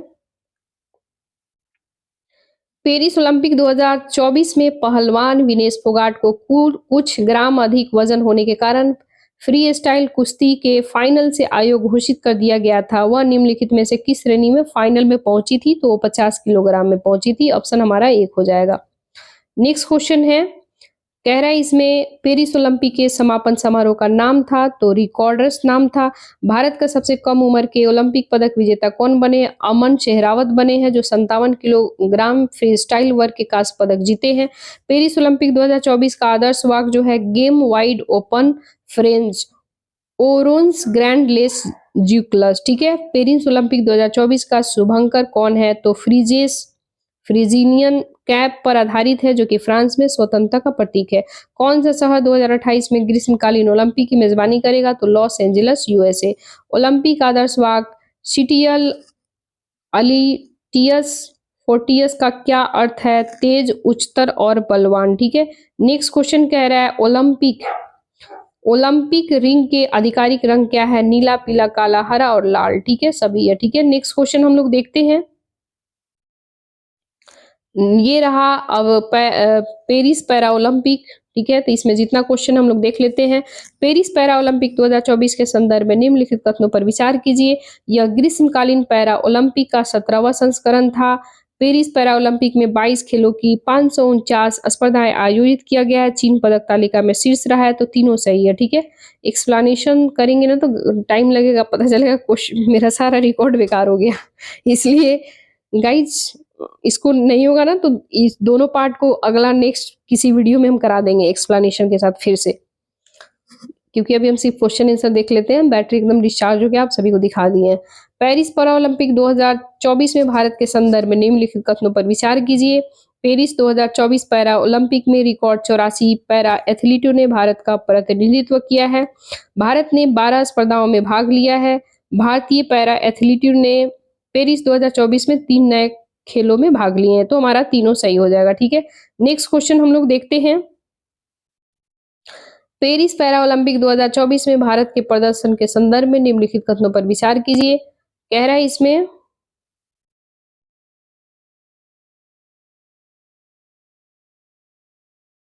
ये रहा क्वेश्चन, पेरिस पैरा ओलंपिक 2024 में भारत के प्रदर्शन के संदर्भ में निम्नलिखित कथनों पर विचार कीजिए। भारत ने पदक तालिका में 18वां स्थान प्राप्त किया है। भारत 7 स्वर्ण सहित 29 पदक जीते हैं। यह पैरा ओलंपिक में भारत का अब तक का सर्वश्रेष्ठ प्रदर्शन था। तो तीनों सही है। ठीक है, नेक्स्ट क्वेश्चन हम लोग देखते हैं। इसमें कह रहा है, सुमित अंतिल ने 2024 पैरा ओलंपिक में भाला फेंक में कितने मीटर का एक नया पैरा ओलंपिक रिकॉर्ड बनाया है? तो 70.59 मीटर। ठीक है। कौन सा भारतीय एथलीट लगातार 3 पैरा ओलंपिक खेलों में पदक जीतने वाला पहला खिलाड़ी बन गया है? ये मरियप्पन थंगावेलु। हाई जंप 42 वर्ग के कांस्य पदक जीतने के साथ मरियप्पन थंगावेलु लगातार 3 पैरा ओलंपिक में पदक जीतने वाले पहला भारतीय बन गए हैं। इन्होंने रियो 2016 में स्वर्ण पदक और टोक्यो 2020 में रजत पदक जीते थे। ठीक है। नेक्स्ट क्वेश्चन कह रहा है पेरिस पैरा ओलंपिक 2024 के पदक तालिका में शीर्ष 3 देश कौन से हैं? ये है चीन, ब्रिटेन, अमेरिका। ठीक है। चीन, ब्रिटेन, अमेरिका। आप देखो कहाँ पे है, तो ये हमारा सी हो जाएगा। देखो यहाँ पे ऑलरेडी दिया हुआ है। चीन के पास जो है 95 स्वर्ण पदक है, रजत 76 है, कांस्य 50 है, कुल 220 है। ब्रिटेन के पास 94 स्वर्ण पदक है, 44 रजत है, कांस्य 31 है, कुल टोटल 124 है। अमेरिका के पास 36 स्वर्ण पदक है, 42 रजत पदक है, कांस्य 27 है, टोटल 105। नीदरलैंड के पास 27 स्वर्ण पदक है, रजत पदक 17, कांस्य जो हो जाएगा 12 और कुल 56। ब्राजील के पास 25 स्वर्ण पदक है, रजत जो है 26, कांस्य 38 और कुल 89 हो जाएगा। भारत के पास स्वर्ण पदक 7 है, रजत पदक 9 है, कांस्य पदक 13 है, टोटल 29 है। ठीक है। नेक्स्ट क्वेश्चन हम लोग देखते हैं। कह रहा है कि पेरिस पैरा ओलंपिक 2024 में भारत ने किस खेल में सबसे अधिक पदक जीते हैं? तो सबसे अधिक पदक जो है ये हो जाएगा एथलेटिक्स में, तो हमारा आंसर सी हो जाएगा। नेक्स्ट क्वेश्चन हम लोग देखते हैं। ये रहा नेक्स्ट क्वेश्चन। निम्नलिखित में से कौन सा स्वर्ण पदक विजेता और वे जिस खिलाड़ी से जुड़े हैं सही ढंग से मेल नहीं खाता है? तो ये हमारा डी जो है मेल नहीं खाता है। बाकी सही। अवनी लेखरा जो है शूटिंग के लिए है, ये सही है। हरविंदर सिंह तीरंदाजी के लिए, नीतीश कुमार बैडमिंटन बिल्कुल सही है। धर्मवीर जो है ये गलत है। तो इसका हम लोग एक्सप्लेनेशन यहाँ देखो ऑलरेडी दिया हुआ है। टाइम लगेगा बट बता देते हैं क्योंकि बैटरी एकदम डिस्चार्ज हो गया। देखो मोना अग्रवाल शूटिंग के लिए है, महिला की 10 मीटर एयर राइफल स्टैंडिंग में है, कांस्य पदक है। प्रीति पाल एथलेटिक्स के लिए महिलाओं की 100 मीटर T35 ये कांस्य पदक जीती हैं। मीना नारवाल शूटिंग के खेलती हैं। पुरुषों के 10 मीटर एयर पिस्टल में रजत पदक जीती हैं। रूबीना फ्रांसिस शूटिंग करती हैं, यानी कि शूटिंग वगैरह इसमें महिलाओं की फिल्म शूटिंग मत समझ लेना। ठीक है। महिलाओं की 10 मीटर एयर पिस्टल है, ये कांस्य पदक जीती हैं। प्रीति पाल एथलेटिक्स है। पुरुषों की ऊंची कूद में रजत पदक इनको मिला है। योगेश कुथनिया को एथलेटिक्स है, पुरुषों की डिस्कशन थ्रो में रजत पदक मिला है। नीतीश कुमार बैडमिंटन खेलते हैं, पुरुष एकल में इनको स्वर्ण पदक मिला है। तुलसीमती मुरुगेसेन बैडमिंटन खेल तुलसीमती मुरुगेसन सेन बैडमिंटन ये बैडमिंटन से रिलेटेड है। महिला एकल ये में इनको महिला ये बैडमिंटन खेलती है और महिला एकल में रजत पदक मिला है। मनीषा रामदास बैडमिंटन है, महिला एकल में इनको कांस्य पदक मिला है। सुहास यतिराज बैडमिंटन, इसमें पुरुष एकल में इनको रजत पदक मिला है। राकेश कुमार और शीतल देवी को तीरंदाजी है, इनमें मिश्रित टीम कंपाउंड ओपन में कांस्य पदक मिला है। बात करें हम लोग भाला फेंक सुमित अंतिल जो है सुमित अंतिल एथलेटिक्स में भाला फेंक में स्वर्ण पदक मिला है। नित्या श्री सिवान को बैडमिंटन के लिए महिला एकल में कांस्य पदक मिला है। दीप्ति जीवनजी एथलेटिक्स के लिए महिला की 400 मीटर में इनको कांस्य पदक मिला है। मरियप्पन थेंगावेलु एथलेटिक्स के लिए पुरुषों की ऊंचाई में कांस्य पदक मिला है इनको। शरद कुमार को एथलेटिक्स से पुरुषों की ऊंची कूद में इनको रजत पदक मिला है। ठीक है। नेक्स्ट क्वेश्चन हम लोग देखते हैं। अजीत सिंह जो है एथलेटिक्स पुरुषों की भाला फेंक में रजत पदक मिला है इनको। ठीक है। और सुंदर सिंह गुर्जर एथलेटिक्स इनको पुरुषों की भाला फेंक में कांस्य पदक मिला। सचिन खिलाड़ी एथलेटिक्स पुरुषों की शूटिंग में पुरुषों की शॉट पुट में रजत मिला है। हरविंदर सिंह तीरंदाजी खेलते हैं, पुरुष व्यक्तिगत रिकॉर्ड ओपन में स्वर्ण पदक मिला है। धर्मवीर एथलेटिक्स पुरुषों का क्लब थ्रो में स्वर्ण पदक मिला है। परनौ सुरमा एथलेटिक्स से पुरुषों का क्लब थ्रो में रजत पदक मिला है। कपिल परमार जूडो से जुड़े हुए हैं और पुरुष में इनको 60 किलोग्राम में कांस्य पदक मिला है। प्रवीण कुमार एथलेटिक्स से पुरुषों के लिए ऊंचाई में ऊंची कूद के लिए इनको स्वर्ण पदक मिला है। इसके बाद हम लोग बात करें होकाहो होकाहो होतोजो एथलेटिक्स से रिलेटेड है और इनको पुरुषों के शूटिंग के लिए इनको मिला है कांस्य पदक। सिमरन एथलेटिक्स से रिलेटेड है, महिला में 200 मीटर में इनको कांस्य पदक मिला है। नवदीप सिंह एथलेटिक्स पुरुषों के भाला फेंक में इनको स्वर्ण पदक मिला है। नेक्स्ट क्वेश्चन हम लोग देखते हैं, किस देश की जोड़ी ग्रीन हम पैरा ओलंपिक पदक जीतने वाली पहला गर्भवती एथलीटिक बन गई है? तो ये ग्रेट ब्रिटेन की है। ग्रेट ब्रिटेन की जोड़ी ग्रीन हम्स फ्रांस के पेरिस 2024 पैरा ओलंपिक खेलों में पैरा ओलंपिक पदक जीतने वाली पहली गर्भवती एथलेटिक बन गई है, जो ब्रिटिश तीरंदाज ने महिलाओं के व्यक्तिगत कंपाउंड स्पर्धा में कांस्य पदक जीता है। ये आप वीमेन इंपावरमेंट में आप इसको यूज कर सकते हैं, वीमेन में जहां जहां क्वेश्चन आया वहां यूज कर सकते हैं।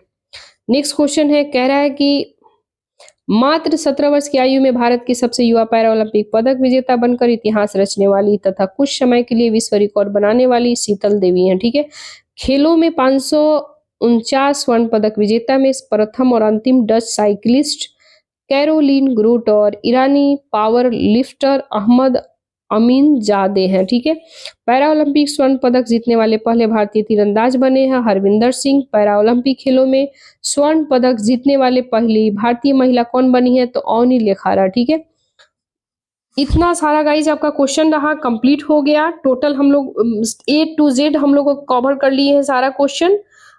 तो जब तक के लिए जय हिंद जय भारत, मिलते हैं फिर नेक्स्ट वीडियो में। इसके पहले सितंबर का कराए थे, सितंबर फिर अगस्त, इसके बाद आएगा जुलाई का, फिर जून का, ऐसे करके सारा मंथ वाइज हम A to Z कवर करा देंगे। ये बहुत अच्छा है, जितना बार हो सके उतना बार एग्जाम से पहले आप लोग रिपीट कर लीजिएगा, देख लीजिएगा, बहुत इंपॉर्टेंट है। जब तक के लिए जय हिंद जय भारत गाइज।